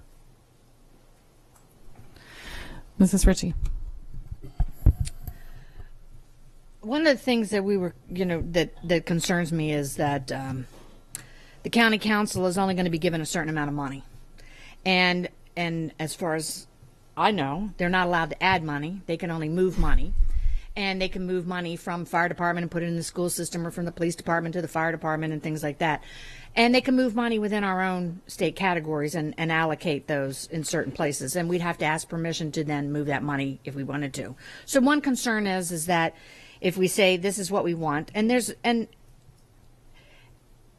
the campaign that the school start time people have done is excellent. I mean, you've done an excellent job of gaining the people, of advocating for your position, and I don't have any issue with that. The issue I have is that whoever yells the loudest and is most persistent is the one who wins, and in anything. And that's not a derogatory thing. That's a positive thing, because that's what we want, people to advocate for what they want. So the problem is that if we put this $1 million placeholder, if you will, in there, is that then the county council decides they're going to move money in our budget, taking away the authority of the superintendent to make educational decisions that we need to make within our county. Number one being that we've really started looking at, we want to increase the EEE programs that we have in our schools, because that's proven to work in North County. The teachers are loving it, the students are loving it, and it's effective and it's working. And so now what happens if they decide they're going to move money from that and put it to over here? That has taken away our ability to meet the mandates that we need to meet and to reach the goals that we as a community as a whole have said we want. The whole purpose of this routing software, and what I've heard numerous times, is to see where we can make cost savings, to look at potential runs, because I mean we may get this and they may be able to reconfigure us so that we can do some of these things and to run scenarios. That was the whole purpose of trying to get that beforehand. So if we say, well, no, we're going to do this and we haven't even gotten the software, I think, Ms. Burge, you said putting the cart before the horse. That was completely right out of my mouth. That's absolutely true. We need to run the software scenarios. We need to look at what's going on, and we need to do it right and not do one little piece at a time that's going to then say, no, we didn't want it to be at 7:47. We want it to really be at 8:30 or 8 o'clock or 8:15 or whatever. I'm just concerned that if we put that money there, I mean, it doesn't stop the county council from doing what they want to do in the first place, but the fact of the matter is that they then take away our ability to manage our system. Mr. Webb. What I've been hearing is a lot of speculation. The only research I've heard is from Ms. Chaudhry, actually. I think we've all been speculating a little too much on this. What Mr. Jackson and Ms. Nally have said is just setting a limit, upper limit and lower limit, and we would have to do that anyway for any company that we contracted with. They need to know what our upper limit is and our lower limit. I see no problem with that, and everything I've read is that the county council is in favor of moving start times. So why continue to kick this can down the road? If they have the software in-house in the time frame that Dr. Arlotto has discussed, then we will be able to see what it looks like, what we can do once they chart everything out within the constraints that we give them, upper limit and lower limit. So I don't see a problem with moving forward with this as a placeholder. Ms. Chaudhry. You mentioned that there were going to be the constraints. But maybe 7:45, like I mentioned before, it doesn't meet the APA's. It doesn't meet the American Pediatrics constraints. From a safety standpoint, when I talk about 7:45 as a lower limit. I'm looking at it from a safety standpoint when I talk about 7:45 as a lower limit. If we can't meet the Academy of Pediatrics requirements, we still need to be cognizant of what's safest for our students. Mr. Jackson. Thank you, Madam President. As some other testimony and comments and questions was asked with regards to transportation and bus drivers, our children don't exist for the bus drivers and the busing system. Okay? The bus drivers and the buses exist for our children. We have, for a very long time, allowed our transportation system to drive, and I want to be as efficient as I can be in getting my children to school. Brady gets picked up. He only gets picked up. We were having the conversation last night with my wife. You mean the bus isn't going to get picked up going to school? No, honey, because Mr. Shaknovich has got it all figured out where he only gets picked up going away from his school.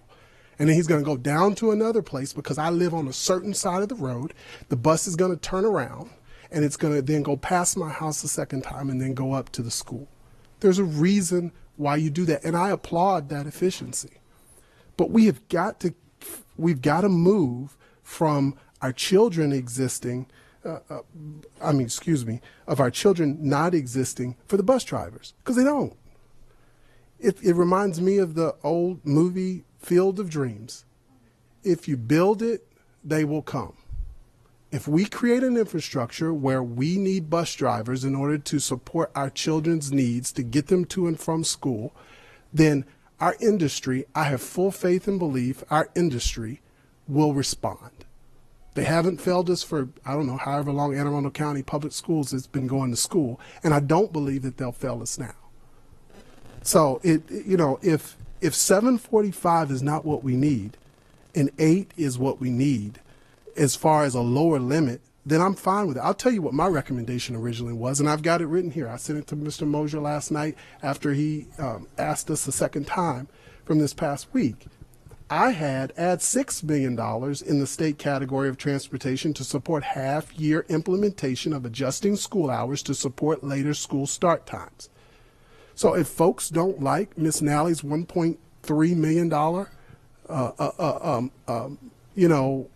motion, I don't know what that number is, but I venture to say Ms. Burge is probably right.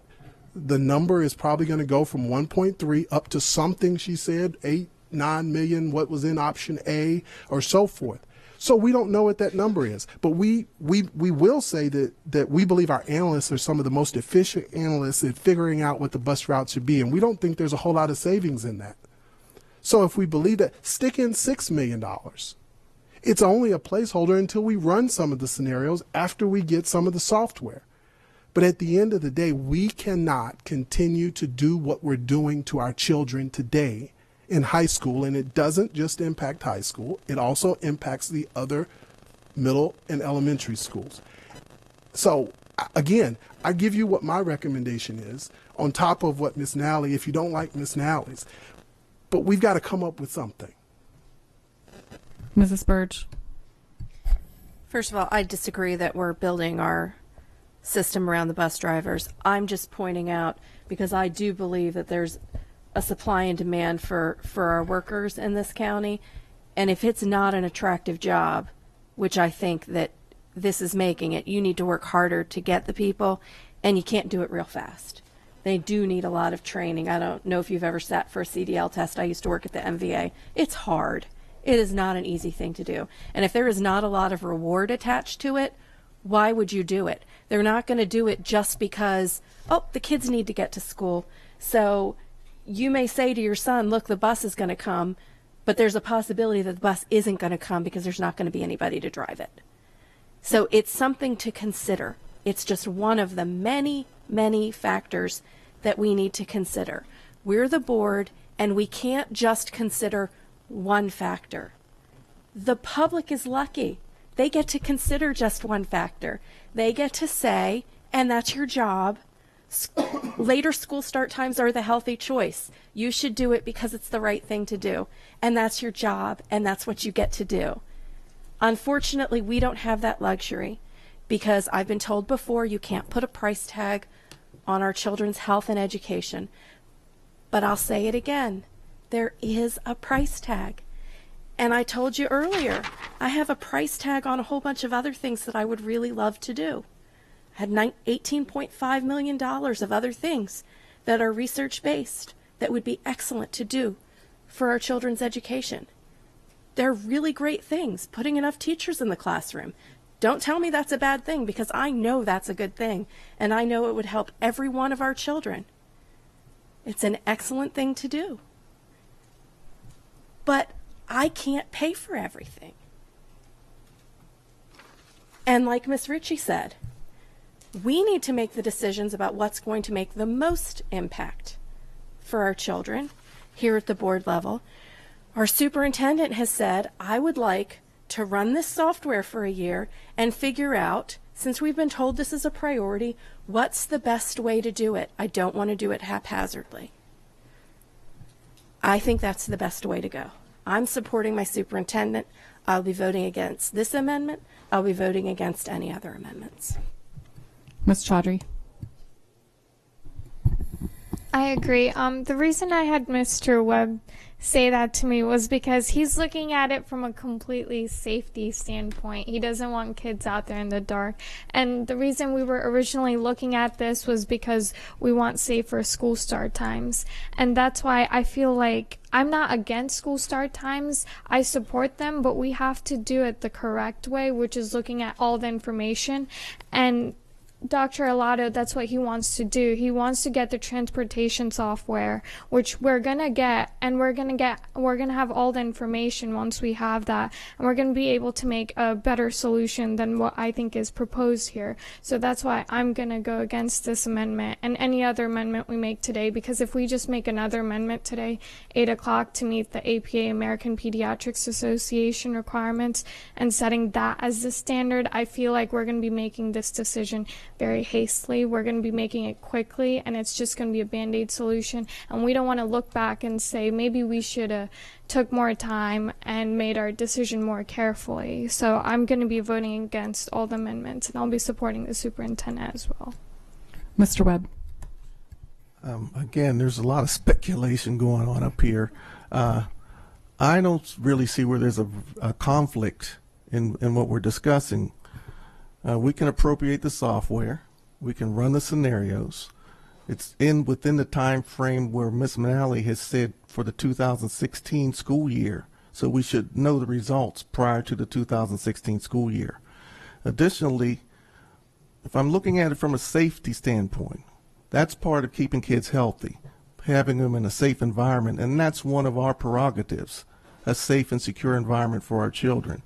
One thing we know for sure, the sun is up by 7:45, and it doesn't go down before 5:45 or 4:45. So those are our limits, pure and simple, if we want to keep our kids in a safety zone as far as catching the bus to come to school and catching the bus to leave school.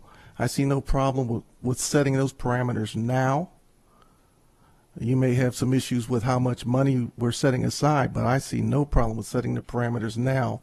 The superintendent can move forward knowing what parameters we've set. Mrs. Birch.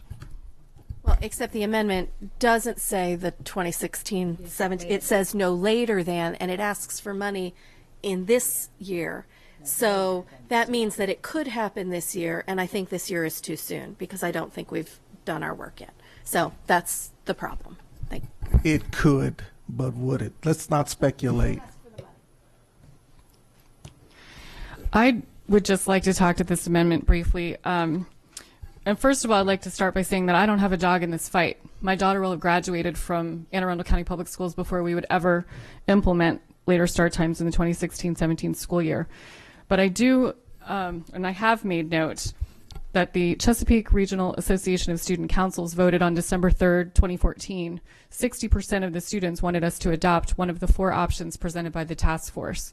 We also had a stakeholder survey online with 1,593 responses, and 59% wanted one of the 4 options, and another 8% wanted us to explore yet additional options. Only 33% did not want any change. We also have the Maryland Department of Health and Mental Hygiene that has asked us to consider this. We have the American Academy of Pediatrics that has asked us to consider this. We have the County Council that has asked us to consider this. We had our county executive express his support for later start times during his campaign. We've spoken with Recreation and Parks about adjusting before school care to make sure that if a motion like this were to pass, that our students could still have adequate before school care. I think what Mrs. Nally's motion is doing is exactly kind of protecting us from exactly what Mr. Sheknovus and Mrs. Burge are concerned about. If we don't have money in the FY16 budget to purchase and contract for buses, say in May or June of 2016, we aren't going to be able to start this in August of 2016. So we'd be looking at second semester 2017 or the 2017-18 school year if we don't have any money allocated as a placeholder to make some contracting decisions and purchases for buses toward the end of this coming fiscal year. I've spoken with Dr. Arlotto. He believes if we're able to purchase the software in the spring, late spring of this year, it's possible that the routing software could bring other scenarios to the board, options E, F, G, and H, to this board by the end of this calendar year. We could sit here next February and offer amendments to his operating budget in order to do what we need to do. But if we don't put anything in here as a placeholder, in my opinion and my analysis, we aren't going to be able to do anything about start times until 2017. And that's not acceptable to me. We do have a timeline established, and this motion allows us to stay within that timeline. Mr. Jackson. Yes, Ms. Korbelak, I appreciate you laying out all of those facts relative to folks' opinions as well as other organizations that have asked us to take up this issue. Bottom line is this issue is not going away. It is not going away, and the sooner we address this issue, we can move on to other items, important items as well that this board has to consider. The issue is not going away. And so today, the vote may end up being on Ms. Nally's motion 4 to 3, and we won't get to 5. But there are 2 empty seats on this board that will be filled momentarily. And there will be 2 other individuals going through the process again. And so folks have an opportunity to shape this board. Thank you. Mrs. Nally. I want to make note that this amendment provides funding for 10 additional buses to transport non-public students and 13 additional buses to transport students to accommodate the parameters of the school day detailed in the motion, a 28-minute shift in all comprehensive high schools so they start at no later than 7:45, no earlier, excuse me, 28-minute shift in all other schools except Hebron Harmon Elementary and Evening High School campuses. A to-be-determined shift so that Hebron Harmon ends at or before 4:20. And a to-be-determined shift for Evening High School campuses to accommodate staffing and transportation needs. Start times at all schools will be finalized and effective no later than the start of the 2016-17 school year. Mrs. Ritchie. How much would 5 buses cost? The average cost of a contracted bus route is $60,224. So it'd be that times 5. Yeah, Really? we're both gonna have to break out our abacus. So The question is that one of the comments by Ms. Korbelak was that we want to be able to have the money to be able to purchase the buses. The contract for the bus, so that the bus companies would then go out and purchase the bus. So but that doesn't take into account all the that's just for a bus, $60,000. No, and that's the average cost of running a bus for a year, which includes the capitalization cost of the bus, plus the fuel, plus the driver. When a company buys a bus per state of Maryland regulations has a useful life of 12 years. So they're buying the bus on the front side and then hoping that across the 12-year time span, they recover the costs of that bus, plus are able to cover the maintenance, the labor cost, the fuel costs. And since they are for profit private companies, they would hope to possibly turn a profit at the end of the day as well. That's what businesses do.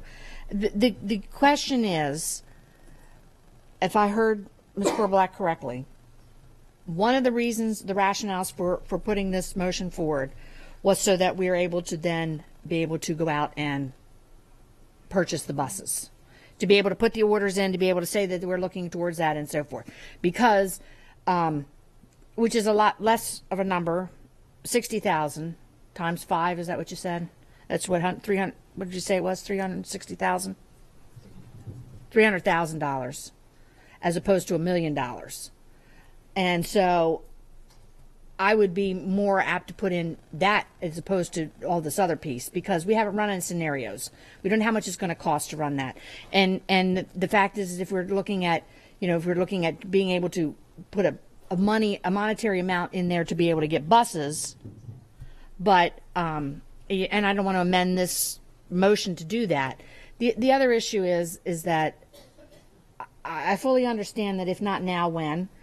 But the other part of it is that we haven't run the scenarios. We don't know what the impact is going to be. And I'm not willing to take the chance that other things won't be cut from our budget or moved from our budget to satisfy this one piece. Because the fact is we have to make tough decisions. And I'm not willing to do that. I'm willing to maybe give $300,000 as a placeholder to get 5 buses. But I'm not willing to go for $1 million. I think we know from the motion that we need at least 10 buses just to transport our non-public students if we make any kind of shift. I'm not sure what 5 would get us. 13 addresses the Hebron Harmon, the fact that they're our latest starting elementary.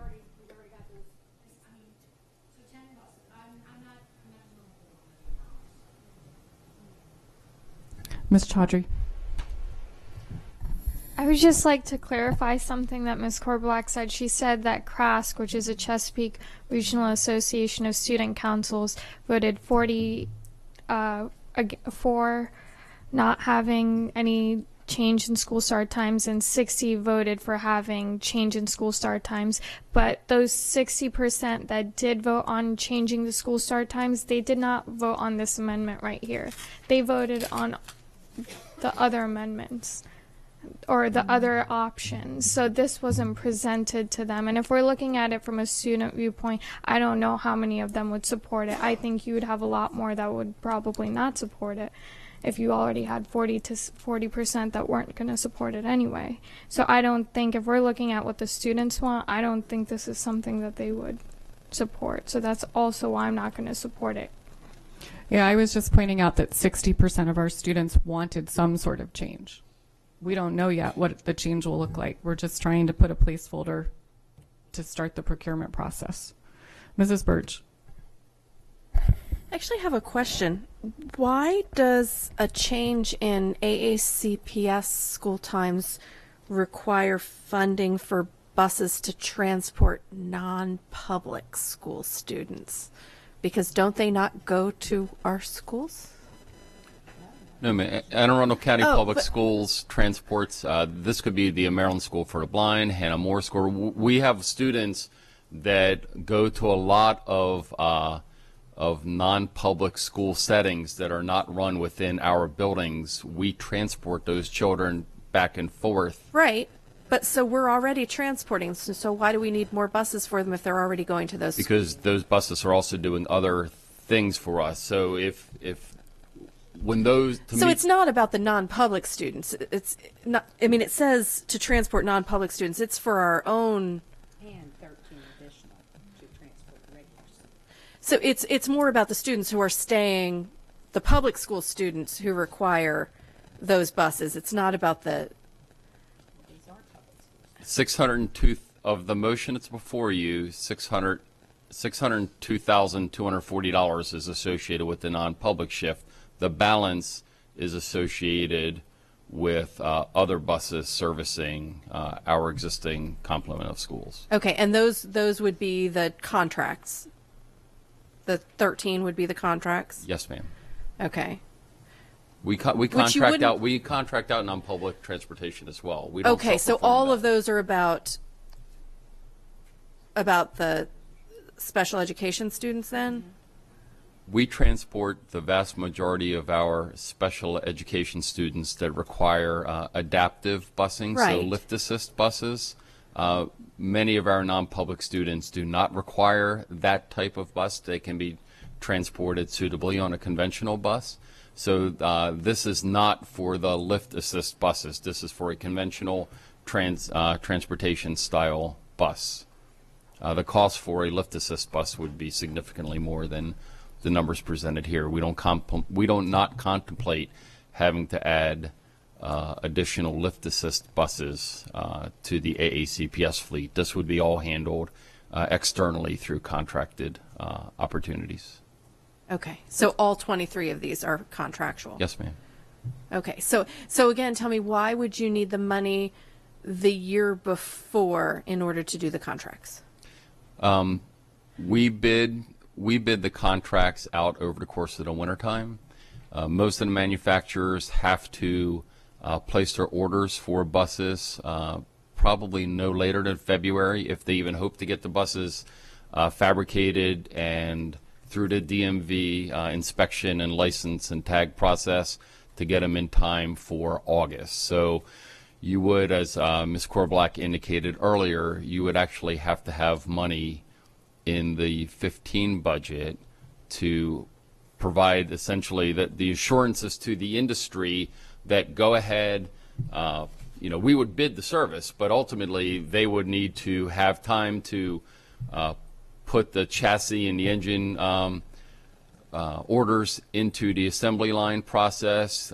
They would need to begin that recruitment and training and driver DMV certification process. That's why I said the industry needs time to, prepare for this, just like we need time to prepare for this. But you're not spending it in that year?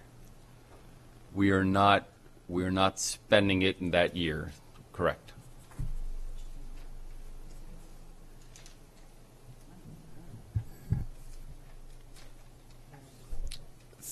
So, Mr. Sheknovich, would we just roll that? We would have the money in the account if the motion like this passed. They could go ahead and place their orders, hire and train their drivers. We would roll it over to July 1 and cut the check then? Is that how it would work? Essentially, it would fall to fund balance, but it will be used to pay the costs in that following year. Okay. Mrs. Ritchie. So basically we need money for buses, not for scenarios, but money for buses, because we don't know what the scenarios look like. It may look like this, it may look like something different. We may need it for public education. We may, not non-public education, transporting the kids to, like it said, to Maryland School for the Blind and so forth, and we may not. So really what we need is money for buses, to have something in there should we decide that once we get the software we're going to run and we're going to need 7 buses to be able to make, just pick a number. Those kind of different scenarios. Would that be fair to say we need money for buses? Because this million includes more than just buses. It's the... Oh, just the buses, because... 13. Okay, I missed the 13 down there. Okay.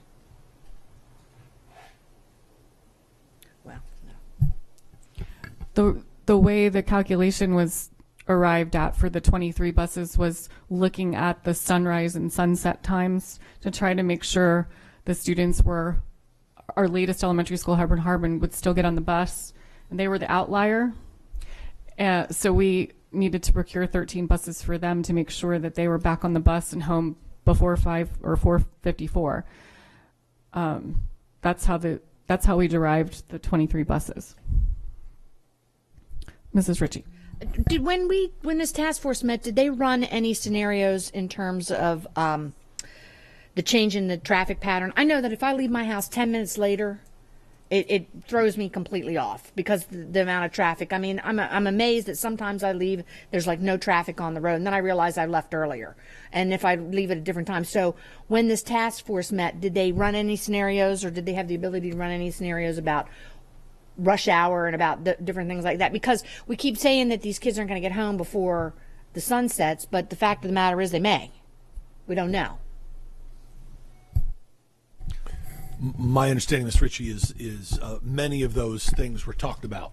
Now, did they were all of the possible options run for then a costing out? No, but looking at traffic patterns on Mountain Road and in certain parts of the county where if you start to change a pickup time of 4 o'clock versus 4:30 or 4:15 versus 4:45, part of that was the discussion over the 7-month period that the task force looked at. Discussion meaning they said this is a problem, or a discussion in that we looked at what the traffic looked like?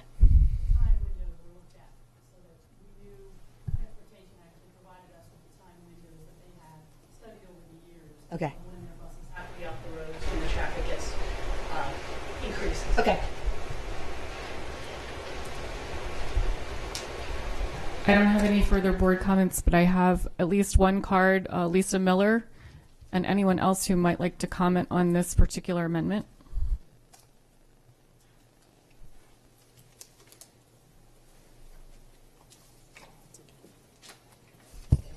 Hi, how are you? I don't want to beat a dead horse, but I was taking notes as I was listening. Could you state your name for the record? I'm sorry, my name is Lisa Miller. I live in Edgewater. I have an elementary student and a South River High School student.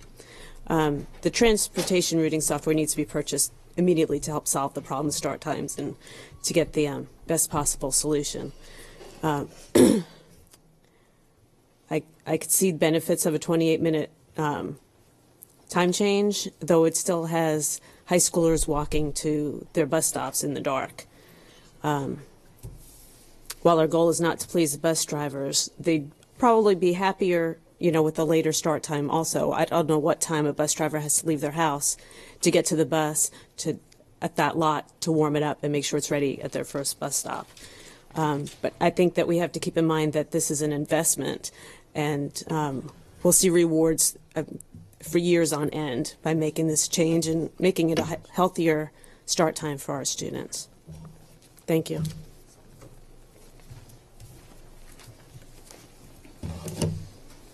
Hello, my name is Melissa Stanton. I live in Davidsonville. I have a child at South River High School and a daughter at Central Middle. I just wanted to say lots of talk today. There's been lots of talk about closing the achievement gap. And that's great and that's essential. But our high school start times for many kids is causing an achievement gap. I know that's been happening for my son, who's been on a decline since he started high school, from having done very well at Davidsonville Elementary and Central Middle School. For some kids, at the very least, the school start times are getting in the way of closing the achievement gap. So either causing it or getting in the way of closing it. And I know that closing it is really important to the school system. There's been lots of talk about budget challenges. But as many experts, parents, doctors, and teachers have testified to this board and to other groups, Anne Arundel County Public Schools is wasting money by starting high school at 7:17 a.m. Kids aren't showing up. Those who are in a fog and aren't learning. So the status quo isn't working. You all know that. It's time to start school later and figure out a way to do it, either with the funds you have or with the help of the Anne Arundel County County Council, which recently unanimously supported starting school laters and buying the transportation software this year and getting this done soon. So whatever you guys can figure out to get done, ideally for next school year, if not, with Miss Lally for the following school year. But, you've had 20 years. Just something needs to be done, even if it's a little bit, but better than Montgomery County, ideally. Thank you. Tom, are you next? My name is Tom Frank, and I've listened to the discussion that you've had, and I'm concerned that of all the comments that have been made, we've perhaps wandered off the path a little bit. And please correct me if I'm wrong. As I understand it, the subject on the table right now is the school budget, and we're talking about whether or not to spend money for a piece of software that we can later use to determine whether or not we should start school later. That software certainly is relatively inexpensive compared to a budget that I like to describe as $1,000 million budget. So whether or not we spend that money on this is quite trivial. But what I think is the most important subject matter here in terms of whether or not we should consider starting school later is academic achievement. Actually, isn't that the most important subject that we're always talking about? Isn't academic achievement what drives the budget? And as a result of that, there have been a number of academic studies that have strongly suggested in so-called peer review literature, and I am a scientist and I read and respect peer review literature, and I would hope that you would read it and make a determination on the facts, not on opinions, and not whether or not we should have bus drivers start at a particular time. So I'm hoping that you will come up with the money so that we can purchase a piece of software. But first of all, let's make an academic decision about whether we should start school later, and if so, when. And I believe there is universal opinion that starting at 7:17 in the morning is one of the earliest start times in the United States, and everyone agrees it's way too early. Thank you.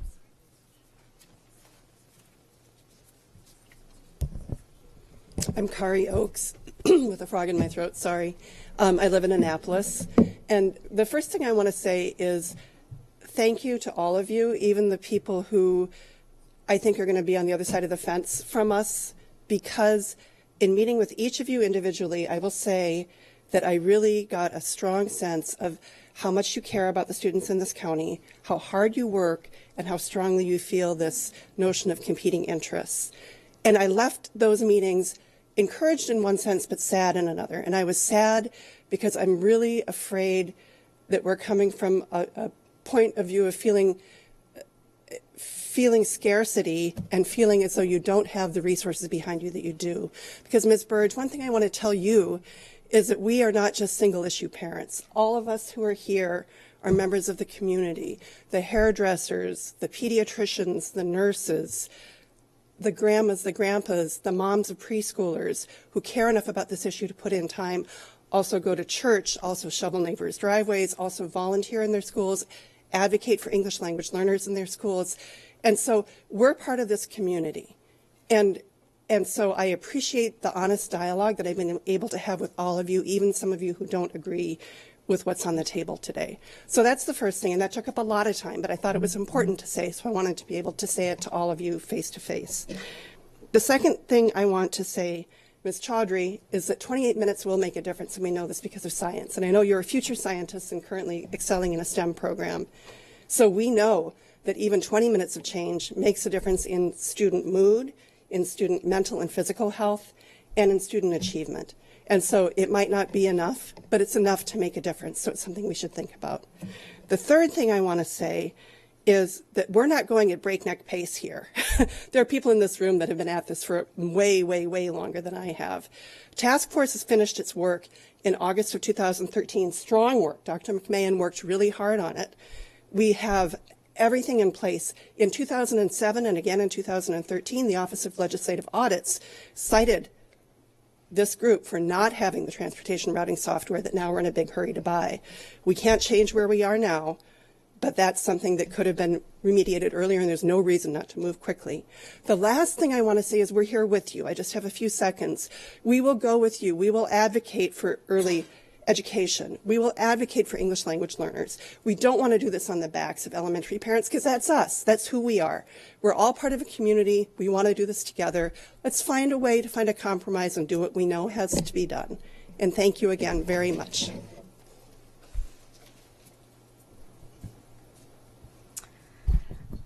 Hi, I'm Tara Zavorin Snyder, and some of you know me all too well. I am a former AACPS parent. 2 of my daughters were the student members of the board, and the third one is now a college sophomore, so this issue is over for me, but I keep coming back. I keep swearing I won't, but I do because I care so deeply about it. I care about education in general, and I really care about health and safety because I'm a medical writer by profession and a medical historian. And I've been looking at this issue not just from AACPS's perspective, but from the perspective of the entire nation. I now lead Start School Later, which is a national nonprofit, and I spent last week going around to the House and Senate office buildings talking to legislators on a national level. There will be national legislation introduced in March about this issue. There will be state legislation introduced. This is, as Mr. Jackson said, this will keep coming back. So the reason I'm talking is, first of all, it's hard to follow on Kari, but I really do want to thank you, Ms. Nally, for introducing this. And I wanted to thank all of you for taking this seriously because it really is a serious issue. Ms. Chaudhry may not know this because she was 3 years old when this happened, but when I first moved to this county, Dr. Carol Sheffy Parham, who this building is named after, was trying to get this change to happen back then.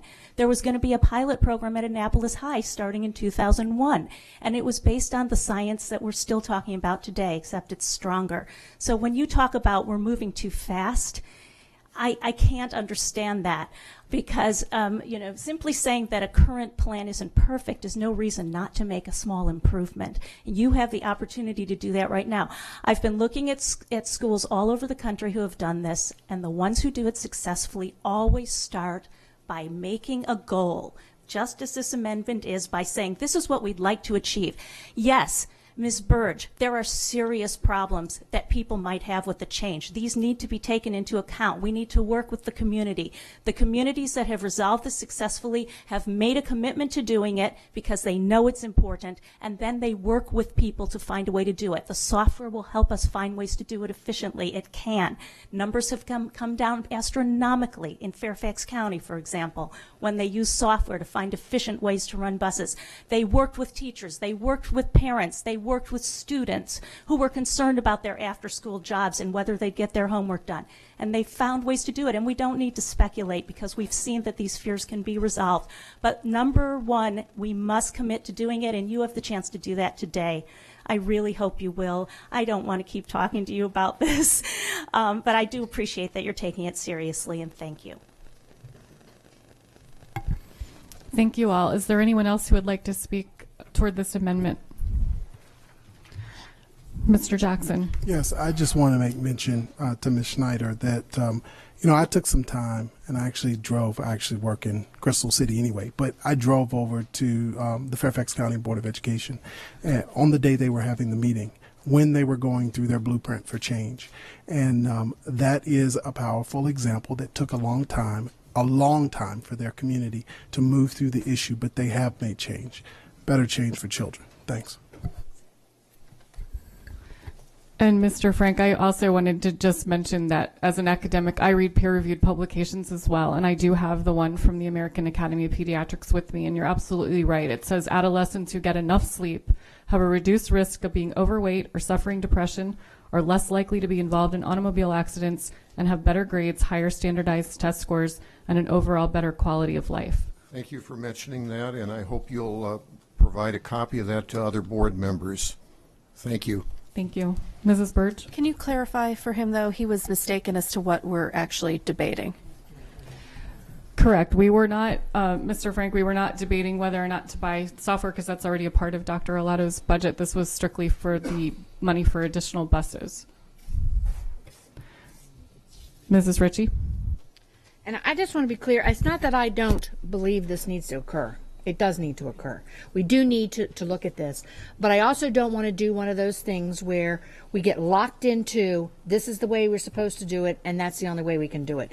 And that happened, I'm not basing that on just my supposition. I've seen it happen time and time again. And so, as a matter of fact, I was around, Ms. Snyder, sitting out there with you in the audience many times when they had that discussion, and all I kept thinking was, thank God it's not me. So, karma has a way of getting you. But But the fact is that because there was nobody, they didn't sit down and do it in a methodical way, they got to a point where 50% said yes, 50% said no, so the board said no. And that was the end of it and moved on. We have a plan. Everybody keeps saying, if you have a plan, we have a plan. This is a part of it, but the plan is to get the software, to look at the scenarios, to start looking at that, and to start really methodically figuring out what works best for our kids and what works best for all kids. When we're talking about health and safety, we're talking a multitude of issues. We added a psychologist. That's health and safety. It's not a matter of one against the other. It's about how do we make it happen in a way that's going to occur. We've been told we're not getting more maintenance of effort. Why we're making these amendments, and they're going to crunch all our numbers and tell us how much more over we are. That's going to happen. My fear, again, proven fear, because it's happened before, is that the county council will then take a chunk of money that we have asked for a specific thing here and move it over here. And that then pits one against the other. You all have done an excellent job, and I hope you continue to do an excellent job. And when the emails come, maybe now they also need to start influencing about how early education is important, because when I read the emails that I'm getting, basically what they're saying is, if we don't do this, then we don't care about kids. And I have to tell you that's not true, because if I didn't care about kids, I'd be sitting on my couch, not here.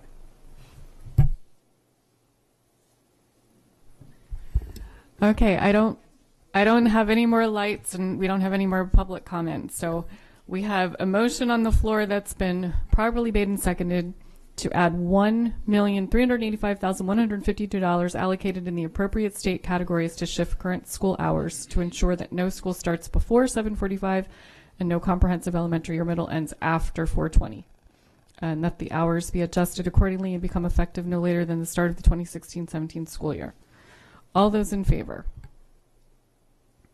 Opposed? Motion fails 4-3.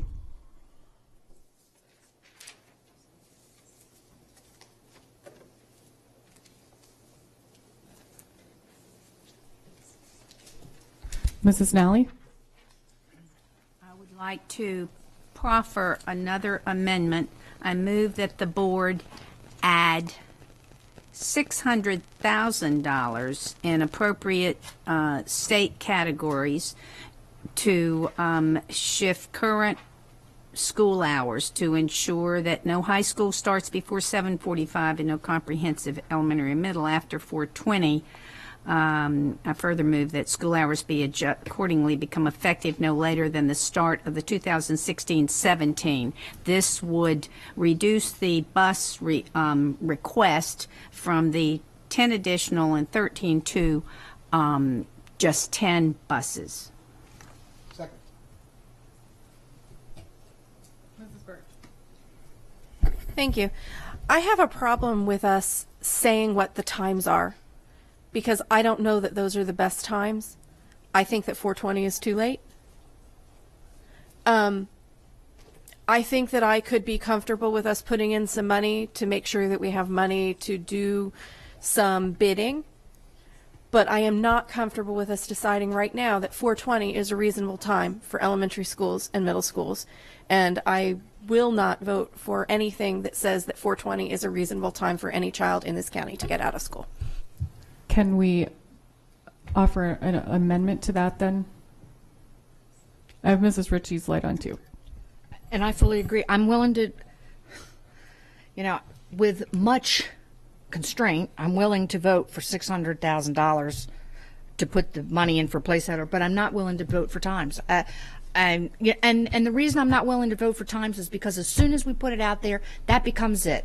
And if we say that we're going to go to 4:30, or if we say we're only going to go to 4:10 or whatever, it becomes it. And I'm not willing to do that. I'm willing to put $600,000 for us to be able to have a secure place for buses to be able to meet the needs of starting school later, but I'm not willing to put in times.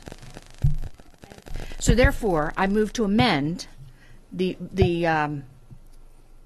motion that was made that deletes anything after $600,000 in terms of start times.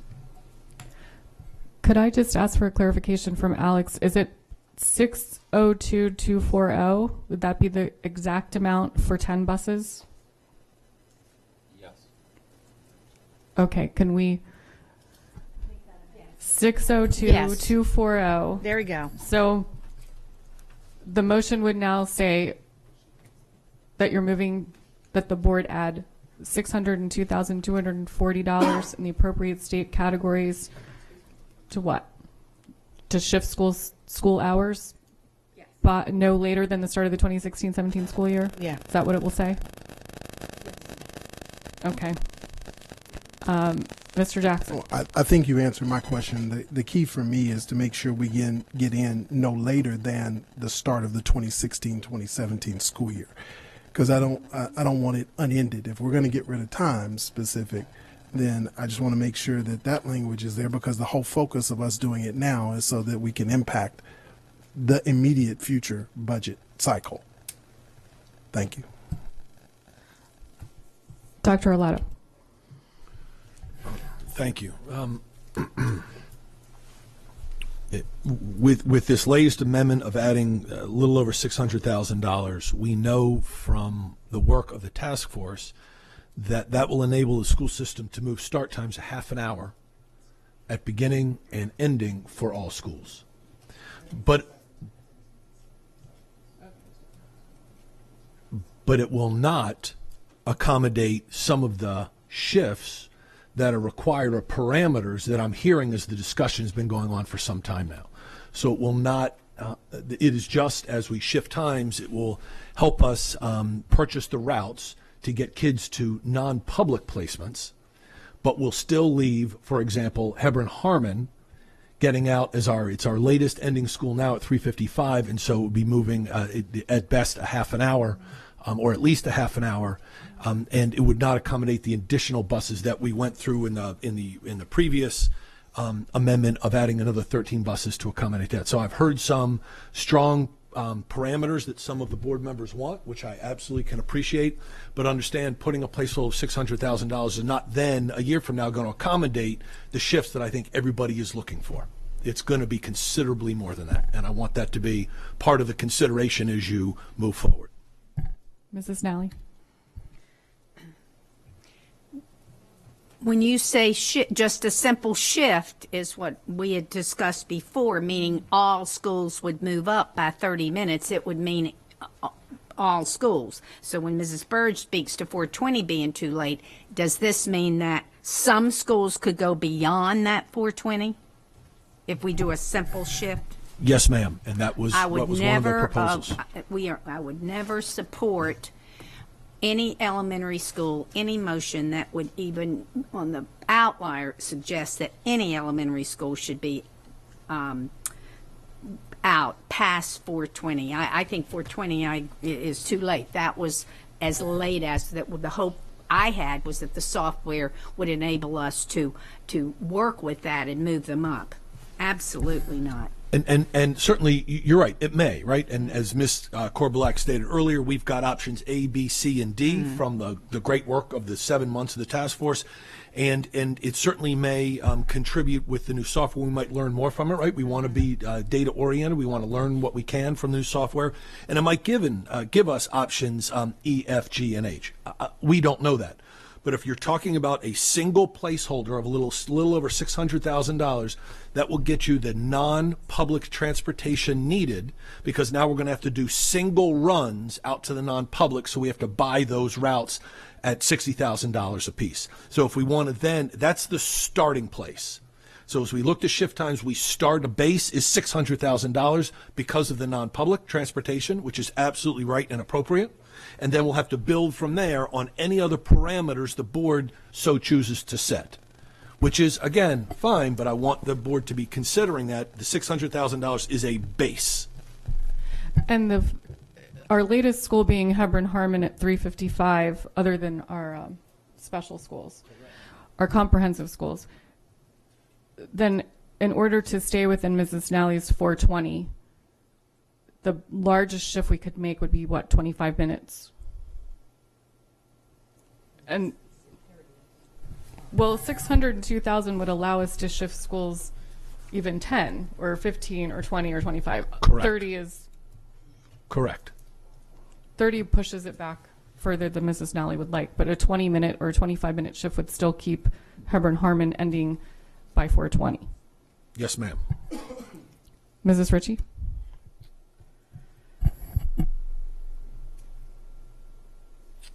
I understand about that because I don't really want them to get out past 4 o'clock.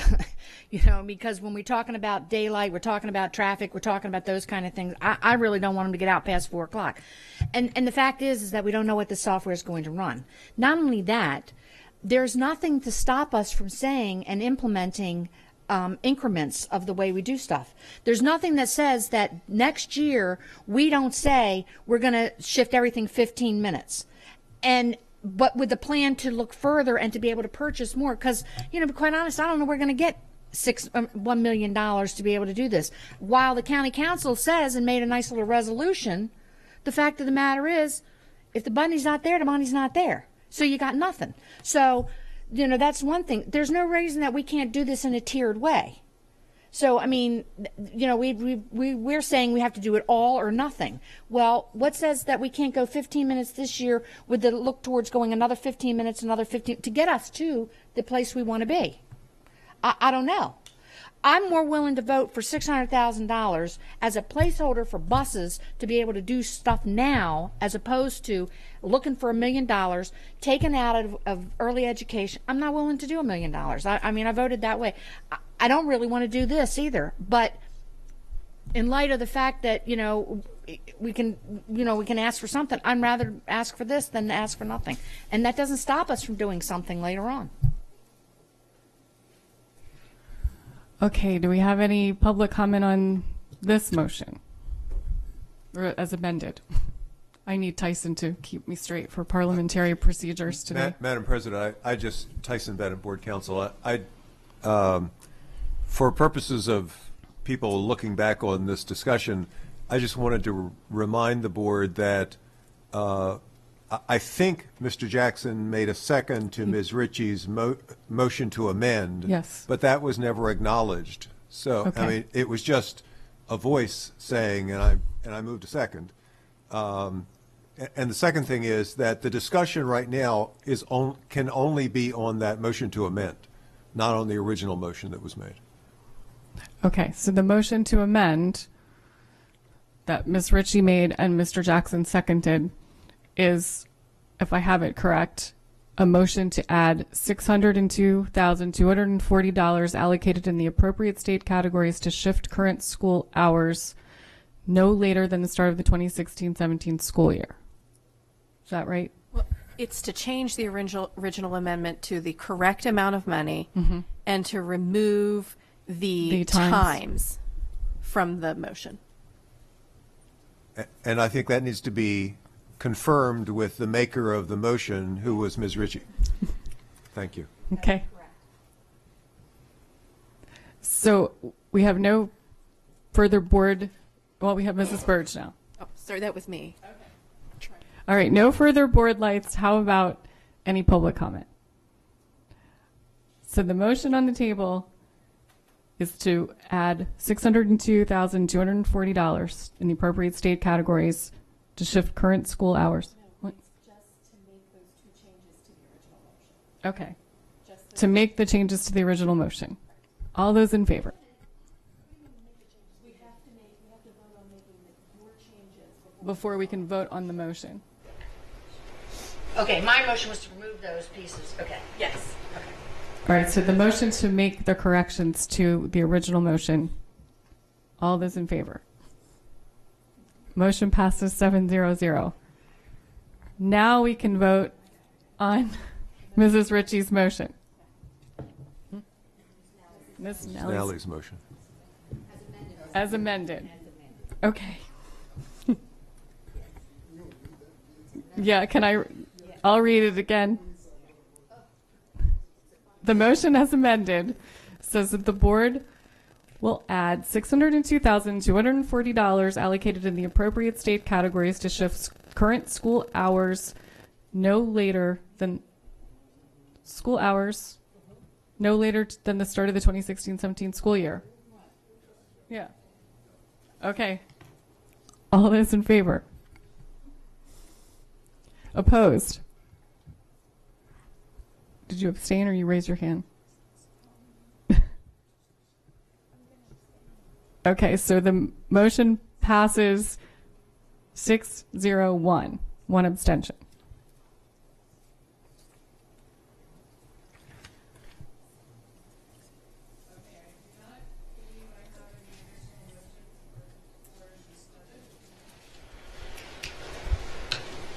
I don't believe we have any additional motions for the budget.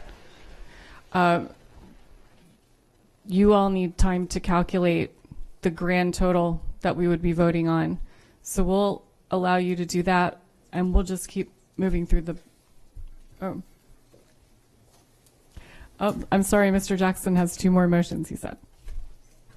I'm sorry, these motions have to do with the capital budget and everything. For the most part, the other items we've somewhat talked about, so I'll skip those. But for the capital budget, I'd like to make a motion that we add funding for a second-story design and build to the already addition in design for Eastport Elementary School and the appropriate capital project. And I'll be doing a separate one, but also for Georgetown East.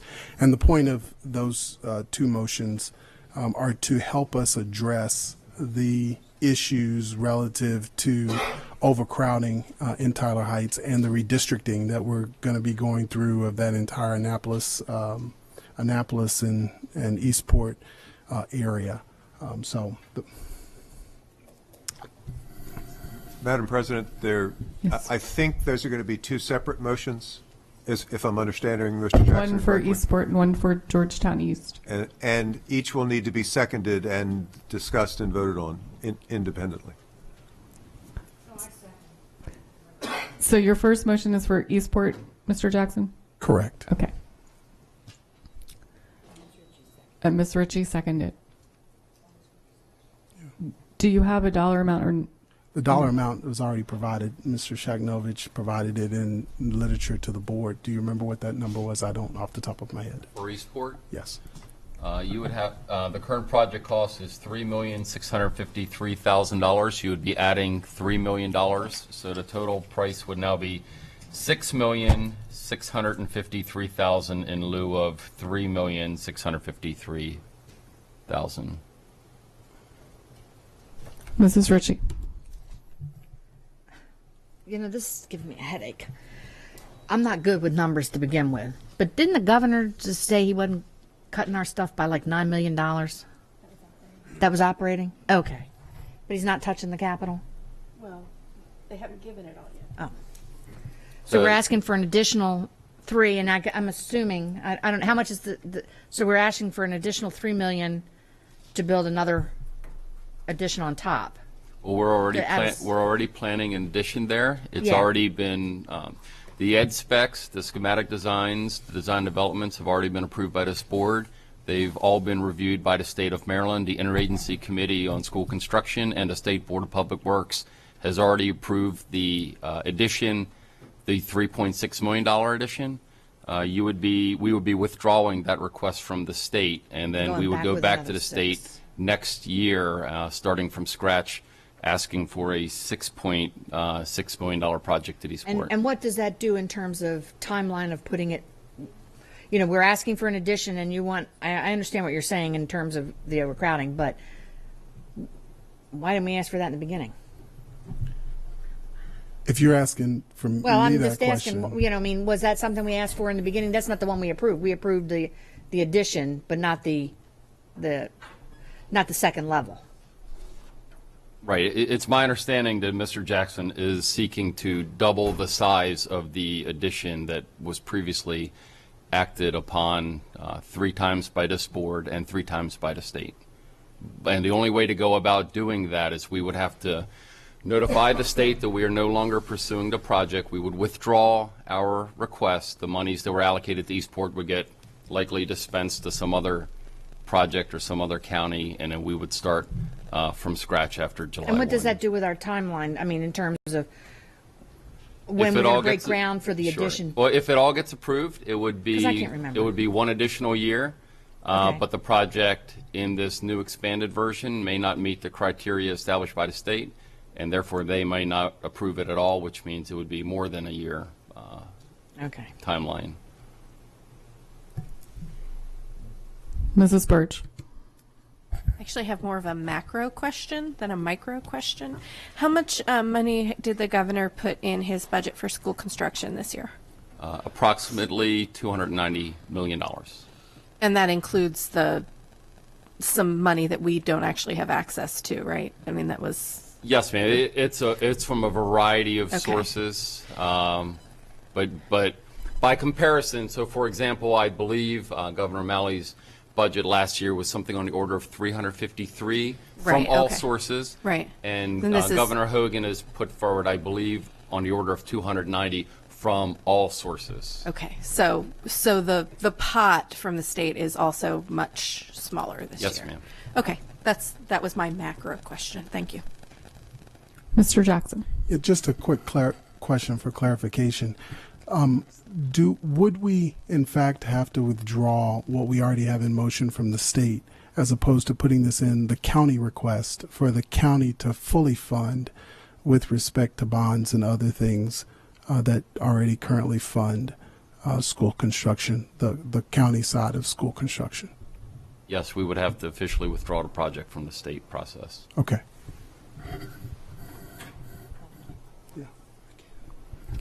Is there any public comment on this motion? No, before we vote, I'll remove my motion because I did not have the information that we have to take it from the state or remove it from the state. It was my understanding that I thought we could ask for the additional dollars straight to the county and the county could fund those, but the staff is saying that they cannot do that. Okay, so the motion has been withdrawn, and I will say that it is extraordinarily unfortunate that when you go and walk Eastport Elementary School, they're using every inch of that library, and it is, in my opinion, similar to Davidsonville Elementary School when we built a brand new school, and then we had the kindergarten addition and everything, or the kindergarten law and all the other stuff, and before you knew it, there were two portables sitting outside of Davidsonville Elementary School, and it was a brand new school. And so, I almost feel the exact same way with respect to both of these schools are not going to be able to service the communities in which they serve. Thank you. Mrs. Nally. Davidsonville was a different scenario because when the board, I stood down there and begged, and when the board, the state refused to allow us to, it was the state refused to allow us to build a bigger school because there was a pushback from the IAC and Paris Glendenning at the time. But there was no information from the state that they were going to require full-day kindergartens, and 2 years later they did pass full-day kindergartens. So that was the reason why Davidsonville was not anything that the board did. The board tried, but the state would not approve it. Mrs. Birch. I'm not certain, but isn't one of the problems at Eastport that its Title I status is kind of working against it with its space? Is there a different space allocation or ed spec given to a school that has Title I status than any other school? No, ma'am. The whether you're Title I or not doesn't have implications on the size of the rooms that we construct, if that's your direct What question. about the number of rooms that are constructed? It's a staffing issue. So the state does not. That's a local decision. You have decided to staff that teacher-student ratio at a lower level. For state purposes, it is still rated at a higher level. Right. They don't differentiate. Here locally in this county, you've made a decision to So the differentiate problem then at a school like Eastport, and I'm sure we have others in the same situation, are that they have more teachers available because of their Title I funds, but they have fewer classrooms. They don't have as many classrooms to put them in, but we can't build them a bigger school just because they have more teachers, because it's based on how many students they have, not on how many teachers they have for those students. Yes, ma'am. That's been a long-standing you said macro earlier. That's one of the many disconnects at the macro level that has existed for well over 25 years now. So, and there probably are other schools in our county who have this same push and pull, that you have these wonderful teachers who are there to teach our children and not a space to put them. So you end up. It's a statewide issue. Okay. So other Yes, other ma'am. districts are having this issue as well. So, okay, that explains a lot for me, because I keep hearing about it and looking at the plans, and I'm like, well, why are they so crowded? And it's because of their ratios and things like that, because they've bought additional positions with their Title I money, and the space is still the same as it would be for any other school in the county. That's correct. Thank you. Okay, Mr. Jackson, no more motions? The other one is for the other school that's going along the exact same track. But at the end of the day, in 2 years, whether we get a contract school down here or not, we're going to look back at the failed opportunity to be able to have a full two schools have a full second deck to be able to service children. Thank you. Because Tyler Heights Elementary School is not going to get built for another 4, 5, 6, 7, 8, 9, 10 years. Okay, so we will move on while you calculate and come back to the motion for the final total. All right, the next item on our agenda is 5.01 administrative personnel appointments, and there are no appointments for this meeting. Item 5.02, policy revision, third reading, naming facilities, code EG. This is an action item. Dr. Arlato, your recommendation, please. Yes, ma'am. I recommend approval of policy EG, subject to final correction for style and format. Is there any board comments or questions? Mr. Jackson. Yes, ma'am. This is a policy that at first reading I said I would not be supporting, and I won't be supporting it today or voting for it, because I believe that it takes a tool off the table for our community to engage on this very important issue, as well as the historical context of being able to honor people that have done extraordinary work in our education system, in our community, and in other ways. Thank you very much. Mrs. Burge. I also serve on the policy committee, and I am very comfortable with this policy. I think that it still allows us to honor people in the community through naming things after them other than an actual school building. I have heard too many horror stories from around this country of buildings that have been named after people where later on issues have come to light that are less than favorable about the person. And I think that just having a policy that prevents that from happening is just a better situation for us. It's my understanding that Howard County has long had a policy where they do not name buildings after people. I don't see any reason for us to name buildings after people. I think it's a good idea, and I think that we should move forward with this. And actually, it's not our policy that does that. That is in the regulation. Our policy is actually very general, and it allows the superintendent to make those sorts of decisions, and it's in the regulation that those decisions are made. So I fully support this policy and the attached regulation. Mr. Webb.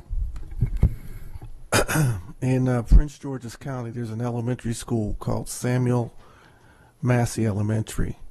Samuel Massey was a chemist at the Naval Academy for years. He also worked on the Manhattan Project. He's got credentials out this long, but he didn't get a name on a building here. And what I'm trying to say is we've got a lot of people in our area that have made significant contributions to education, to the community as a whole. And I believe the community should have an opportunity to name the buildings in their communities if they so choose, and it not be left up to this board to determine that, as long as it meets certain parameters and guidelines For example, Ms. Burge mentioned she'd heard about some schools where they'd had some incidents where people, buildings were named after people that later they found were disreputable characters. I think we can put in safeguards to avoid that situation. So I will be voting against this policy. Is there any public comment on this policy?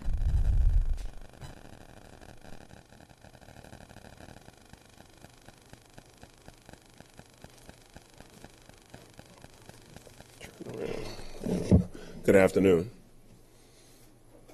Good afternoon. Stephen Tillett, Anne Arundel County Branch NAACP. When I heard about this policy, I didn't pay much attention to it at first, but then a couple of people came to me with their concerns, and I've had conversation with a couple of you, and this seems like a solution that's looking for a problem. Kind of like some of the legislation that's been popping up around the country in response to voter fraud when there is no voter fraud. So it's a solution looking for a problem. If there's a person that's made exceptional contributions to our community and naming a school seems appropriate for them, we should have the opportunity to be able to do that, whether it's a wing or a library or the entire building. And if there's a situation where there's been a significant fall from grace in the life of an individual for whom the school was named, Bill Cosby Elementary School or Ben Roethlisberger High School comes to mind. If that happens, then take their name off. But I don't think that we should prophylactically punish folks that deserve to be honored in the interest of the rare likelihood, the rare instances where we might have to take a name off of a building. So I oppose this legislation, and I am urging you to do the same. Okay, all those in favor of policy EG? Opposed? Motion fails 4-3. Mr. Jackson. Yes, ma'am. I would like to, as the chair of the policy committee, take this policy and regulation back to the policy committee, revisit it with some guidance and some thoughts relative to this board, of which we can have a conversation, and take another look at both the regulation and the policy in light of the current vote, ma'am. Thank you. The next item on the agenda is 5.03, policy JEF, reporting child abuse neglect. Dr. Arlato, your recommendation, please. Yes, ma'am. I recommend approval of policy JEF, subject to final correction for style and format. Are there any board comments or questions? Is there any public comment? Seeing none, all those in favor of policy JEF? Motion passes 7-0-0. The next item on the agenda is item 5.04, items of legislation. This is an information to action item. Do I have a motion to move this from information to action? All those in favor? We now have an action item. Ms. Kutchis. I have to look at the clock. Good afternoon. Okay. This, as you recall from last time, Section 1 are bills that I will ask for you to take a vote or a position on. Section 2 is just for your information, and Section 3, your position has already been established by the 2015 legislative program that you approved in November. Starting with the first bill on your sheet, HB 44. Essentially, this bill requires that parents of a child with an IEP or a family service plan may have a document that's related to the IEP and the family service plan, translate it within 30 days after the date of the request. We are asking that you oppose this bill. We feel that we are already providing quite a bit of services as far as to parents who don't speak English as a first language. They are provided interpreters at the IEP meetings.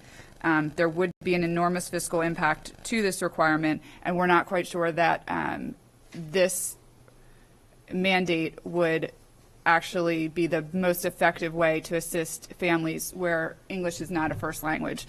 For instance, translations with terms of art and education sometimes don't translate to all dialects in a way that one could understand. Additionally, we don't know if the parents with those documents would actually find them helpful if they, have trouble reading in their own home language, which we've talked about as this board. So for those reasons, we are recommending that you oppose this bill.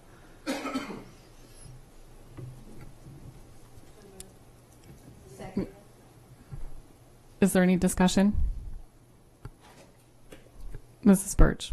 I just want to say that everyone knows that I'm a strong supporter of providing as much support as we can to our international community, but I think this does go too far, and it's actually having us waste resources that we could be better using other ways, and so I will be opposing this legislation.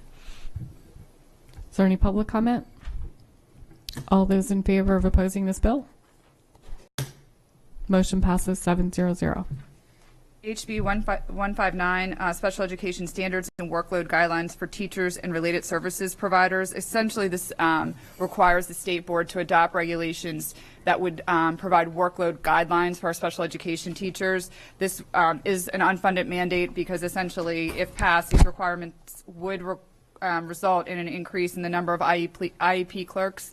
Our county has been very proactive in this area by providing the administrative duties associated with IEPs to various staff and providing for this issue in various ways. So we do feel like we are trying to deal with the issue, but this bill is an unfunded mandate that we are suggesting that you oppose. Is there a second?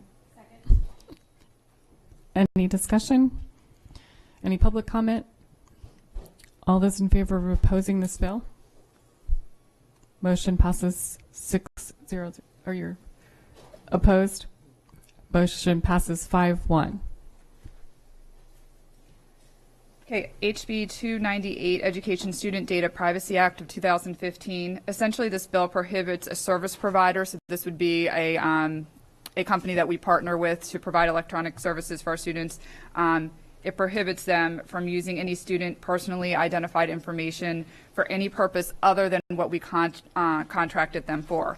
We are asking that you support this bill. This bill does address many of the concerns we've had regarding the protection of student data when contracting with outside vendors, and it protects student information so that it can only be used for pre-K to 12 purposes for which we contract it with the vendor. It also prohibits the advertising to students or creating student profiles to sell to other vendors. Mrs. Ritchie. And don't we have some of this already with FERPA and stuff? I mean, it just adds another layer. I don't have any problem with it. I mean, but yes, it closes some loops that would be favorable to student privacy, and yes. Is there any public comment? All those in favor of supporting this bill? Motion passes 6-0. Senate Bill 210, Education Institutions Personal Electronic Account Privacy Protection. Essentially, this bill provides privacy protections for students and provides standards so that extracurricular coaches and sponsors can't require students to alter their electronic account information or have anything to do with that before acceptance into a sports activity or program. So we're suggesting that you support this bill. Mrs. Birch. So the exception at the bottom that it, eliminates or doesn't include things like if your teacher signs you up for Quizlet or some academic thing, they can be involved with that. But if you have a Facebook account, they can't have you do anything about that. Right. Essentially, the bill says that you can't force a student, I want your password to Facebook in order for you to make the basketball team. So that I know what you're putting on there. And right. I Or can you keep have track. to friend me in order to make. Are they really doing that? I don't know, but it seems like a good protection for students and for staff so that it doesn't put either party in a bad situation. Mrs. Ritchie. Again, we already have some policies that relate to this in terms of when you said that about the Facebook and the account, things like that. We have policies in place in our county already that say how these things can occur. So our county, our teachers can't go out and ask for well, they can, but really they shouldn't. And if they get caught, they get in trouble. So the thing is, this is just saying that you can't request this. I mean, I don't have any problem with it. I'm just saying we already have some of this in place. Right, and as in a lot of situations with legislation, Anne Arundel County Public Schools is often ahead of the curve, and you'll hear that in some of the other bills as well. But this would make it a statewide mandate to protect students and teachers across the state. And how does this affect like a cyberbullying investigation? That would just be turned over to the police, and the police would be able to This access. is not a criminal law that would be instituted. I'm not sure what the repercussions were for a violation of that, so I'm not sure quite how to answer your question. I think it would be something that would be considered and included in any sort of discipline of someone that did violate this if it were made into a law. Mrs. Ritchie. That doesn't preclude us from being able to say, if we have a student that's being bullied, for our Office of Investigation to be able to do that. What it says is we can't require it. So it would not allow us to do it in the sense that if there was a cyberbullying case and we wanted to help the student investigate further, but we needed to have access to their accounts and stuff, we can talk to them about that. And if they choose to give it to us, we can, and we can go there. If they choose not to, that's their choice as well. This is just saying we can't make it a Right, and I apologize, Ms. Scorblack. I misunderstood what you were getting at. You were saying if there was an investigation into cyberbullying and we needed some information that was on a Facebook site or something, that's a different situation. That's entirely different. This is just saying in order to make the team. So they're two different things. Is there any public comment? All those in favor of supporting the bill? Motion passes 6-0-0. Senate Bill 228, Supplemental Public School Construction Matching Fund Program. Essentially, this bill creates a state-funded public school construction matching fund program for LEAs with 140,000 students or more. This would only apply to Montgomery County.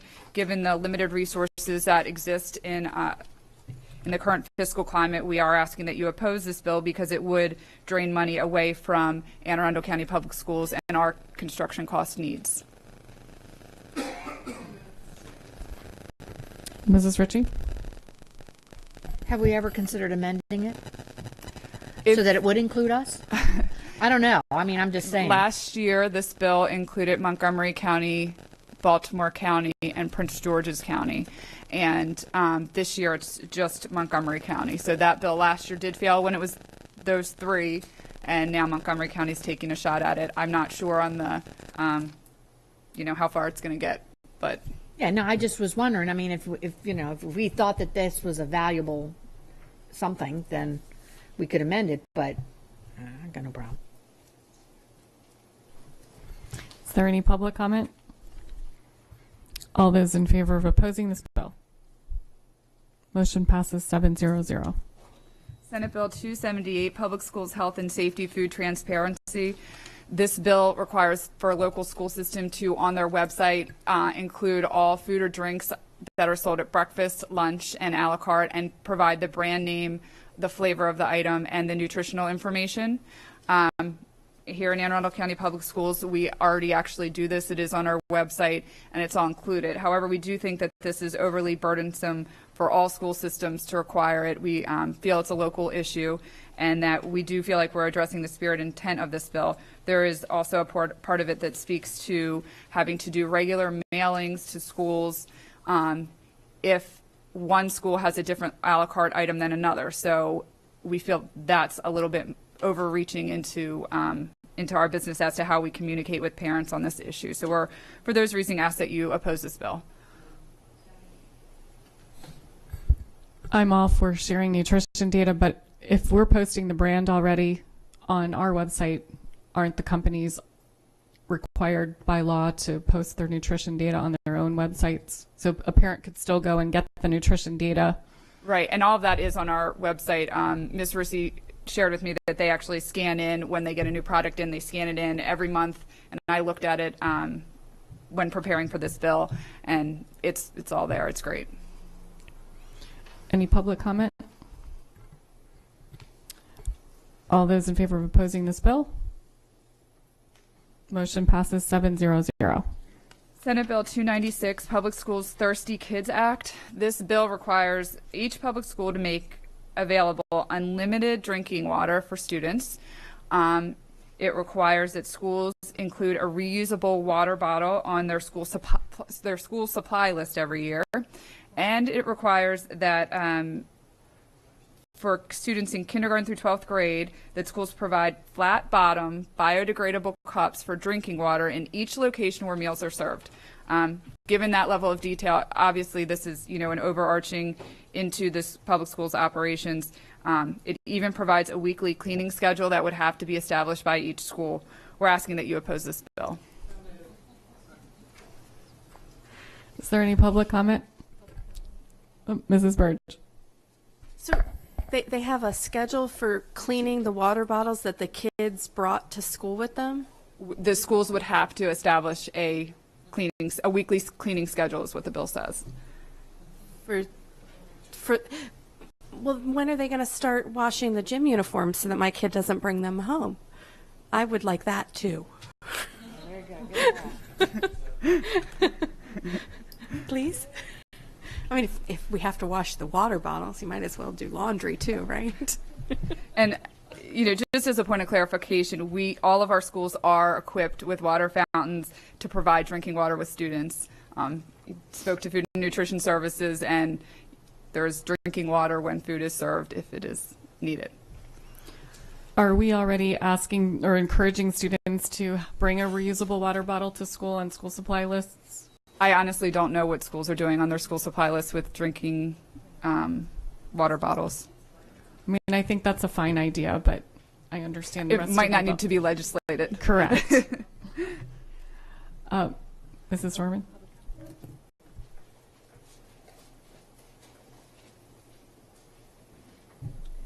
Janet Norman, Annapolis, 787 Annapolis Neck Road. I just hope that you all can embrace the idea behind this bill and maybe see if you can get it amended to take out the onerous portions that you find about cleaning the bottles and stuff. Many schools don't allow students to have water bottles at their desk. My son has a project in the countywide science fair on lactose intolerance. I mean, do you have any idea what percentage of your kids are lactose intolerant? By ethnicity, Hispanics is about 51%, Anglo's about 20%, Southeast Asians 90%.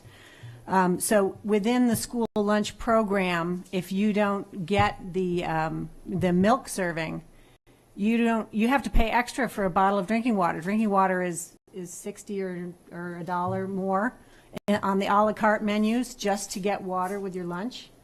So whatever you can do to encourage the entire school system to have cups and pitchers of water and have water be a valid option, that would help kids very much, cut down on calories and stay more hydrated.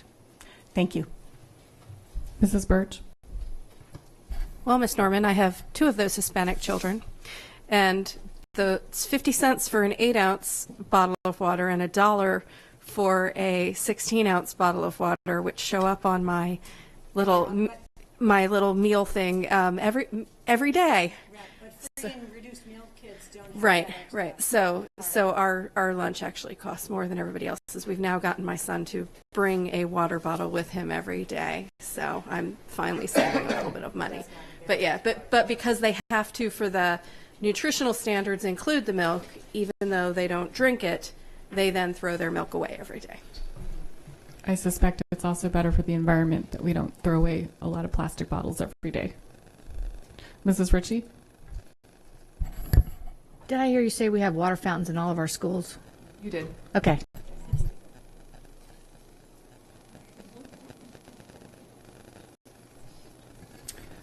All those in favor of opposing the bill as it exists? Opposed? Abstaining? Motion passes 601. House Bill 1033, and I apologize at the time of printing this had not been issued a number yet, but this is the Public Schools, Non-Public Schools Sexual and Physical Abuse Notification and Prevention Bill. Essentially, this bill provides that if an employee or an adult working on school property as a contractor or a subcontractor or a paid leader of a school activity is arrested for a reportable offense, then the law enforcement agency, if they know that, has to notify the local school system. Then the local school system within 5 days of that notification must notify school employees and parents of students who attend any school in the county where the accused worked during the school year in which the incident occurred. It also mandates school employees must receive annual training in identifying signs of sexual abuse and assault. We recommend that you support this with amendments, specifically that all contractors and subcontractors working on school property, being included in the notification requirement may be too broad. It doesn't take into account the contractor or subcontractor that may be working on school property but not actually on dealing with students or ever seeing students. For example, the delivery man who delivers some sort of material to a construction site that never once has any interactions with the employees at the school or the staff there. Additionally, the annual training we do as part of onboarding or as part of new employee orientation, employees do receive training such as this, but it is not an annual training. So the recommended amendment would be to reflect an initial training for all employees and then perhaps an annual training for staff who regularly work with children. For those reasons, we ask you to support with the amendments just explained. Is there any public comment? All those in favor of supporting with amendments? Opposed? You're in favor? Okay. Motion passes 700. Senate Bill 508, Children, Child Care Facilities, Public School and Non-Public Schools, Contractors and Subcontractors. This bill prohibits a county board from knowingly hiring or retaining an individual or a contractor or subcontractor from knowingly hiring or retaining an individual who has been convicted of a crime of violence of child sex abuse. We're recommending that you support this with amendments. The bill is very well intentioned, and we actually already follow this here in our system for all of our employees. However, it is too broad in that it includes prohibition on contractors and subcontractors to hire anyone, not just those that work at schools. So if we contract with Coca-Cola, for example, and they have a night custodian at their branch, somewhere not near our schools, they actually couldn't hire that person either under this bill. And so we're worried about the people that are specifically related to the school system. So we just would support it, but just say that it would be amended to include only contractors or subcontractors that are working on school property. Yeah.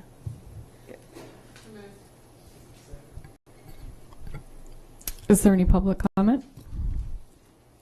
All those in favor of supporting with amendments? Motion passes 700. And then unless there's any other questions about any other bills, They don't require a vote. Thank you. Okay. The next item on the agenda is 6.01, monthly financial status report. This is a review item.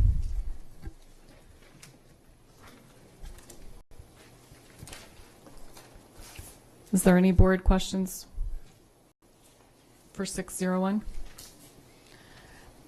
Any public comment? Okay. Item 7.01, award of contract for psychiatric services to the Maryland Centers for Psychiatry. This is an information to action item. Do I have a motion to move this from information to action? All those in favor? We now have an action item.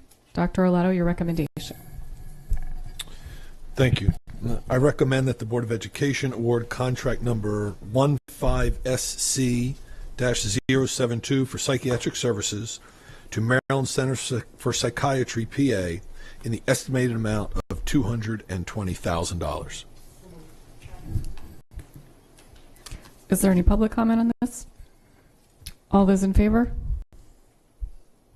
Motion passes 700. So now we're ready to go back to the item 4.01, Superintendent's recommended fiscal year 2016 operating and capital budget. Do we have numbers? Yes, ma'am. For the record, Alex Shacknova, Chief Operating Officer. The amended superintendent's recommendation would need to be as follows. For the FY 2016 operating budget recommendation, the correct figure would be $1,103,435,499, and I'll repeat that: 1,103,435,499. There were no successful amendments to the capital budget. Therefore, the capital budget remains at $163,090,000, unaltered.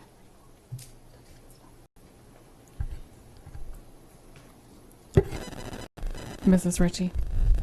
Now, Mr. Shacknovich, you know I can't do math, so could you give me the difference between what was presented and what we requested? Yes, ma'am. The amendments that were approved today were on the floor were $2,464,027. So those were the amendments that were approved by the colleagues here. So $2,464,027. And remember that the budget also had to account for the shift in revenue that occurred, the almost $4.8 million shift in revenue that occurred by transferring the cut from the state government to the county government line. Exactly, that was $4,779,160.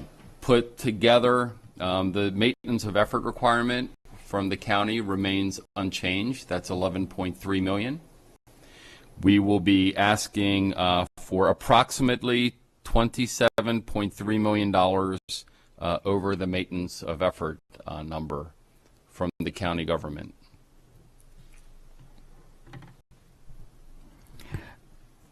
So Tyson, do I need to have a motion to amend Dr. Arlotto's original recommendation? Do we need to vote on it?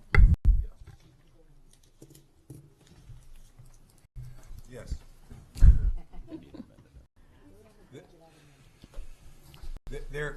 The cleanest way to do it is to have someone move to amend the budget to a certain dollar amount, and then to have that seconded and discussed if anyone wants to discuss, and then voted on. That makes the record clear. Okay, so Mrs. Nally will amend. I move that we amend the superintendent's recommendation for an FY 2016 operating budget to $1,103,435,499 operating, and any approved adjustments. And for 2016, there will be no, the capital budget would remain the same.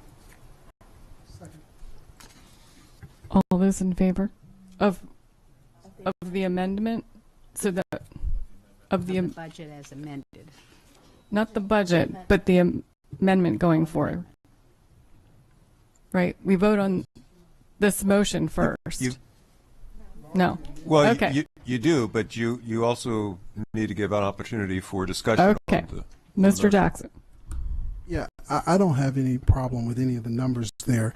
I would just like to ask a question. Is the budget as it is here what is transmitted to the county? No, sir. Okay, so only the number only the number is what's transmitted, or the state categories, or what actually is transmitted. And the reason I'm asking the question is because I don't want to send over to the county the comment that says we're not complying with all laws regarding language access for our bilingual facilitators. I want to make sure that that language, if this is going anywhere, gets taken out, because it's not correct. It's not correct, as was said by Dr. Olato a little earlier today. The county government will receive a high-level overview, which is similar to the briefing packet that the board has before you adjusted, and then they will also receive the full version of the budget. Embedded in that will be any amendments that are passed by this Board of Education, so we can make that editorial adjustment. It's not a financial adjustment, so that's fairly easy to make. Okay, so as long as we can have that rolled in there, that's just a concern I have. Thank you. Mr. Webb. Mr. Sexton, I'm just wondering, what is the percentage increase of the superintendent's proposed budget over current versus what it will be with the amendments? The superintendent's budget amounted to an approximately 3.6% year-over-year increase. The amended budget would be approximately 3.9% year-over-year increase. Thank you.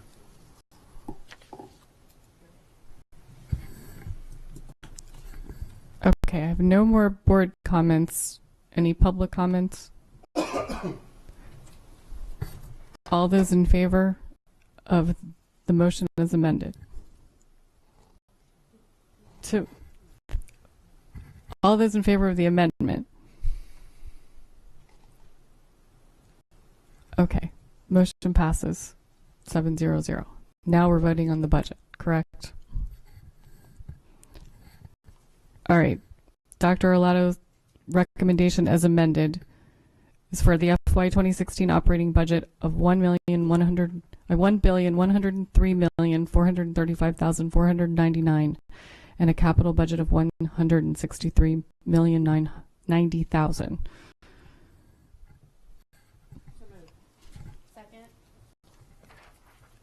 Is there any public comment? All those in favor? Motion passes 7-0-0. Before we adjourn back to closed session, I have a few announcements. The next Board of Education meeting is Wednesday, March 4th at 10 a.m. The next Board Budget Committee meeting is Wednesday, February 25th at 12:30 p.m. The next Board Policy Committee meeting is Wednesday, March 11th at 8:30 a.m. And the board will hold a public outreach event on Tuesday, February 24th at the Glen Burnie Branch Library from 6 to 8 p.m. Mrs. Nally. I would like to move to go into closed session to consult with counsel to obtain legal advice on a legal matter and to conduct collective bargaining negotiations or consider matters that relate to the negotiations. All those in favor? The meeting is now adjourned.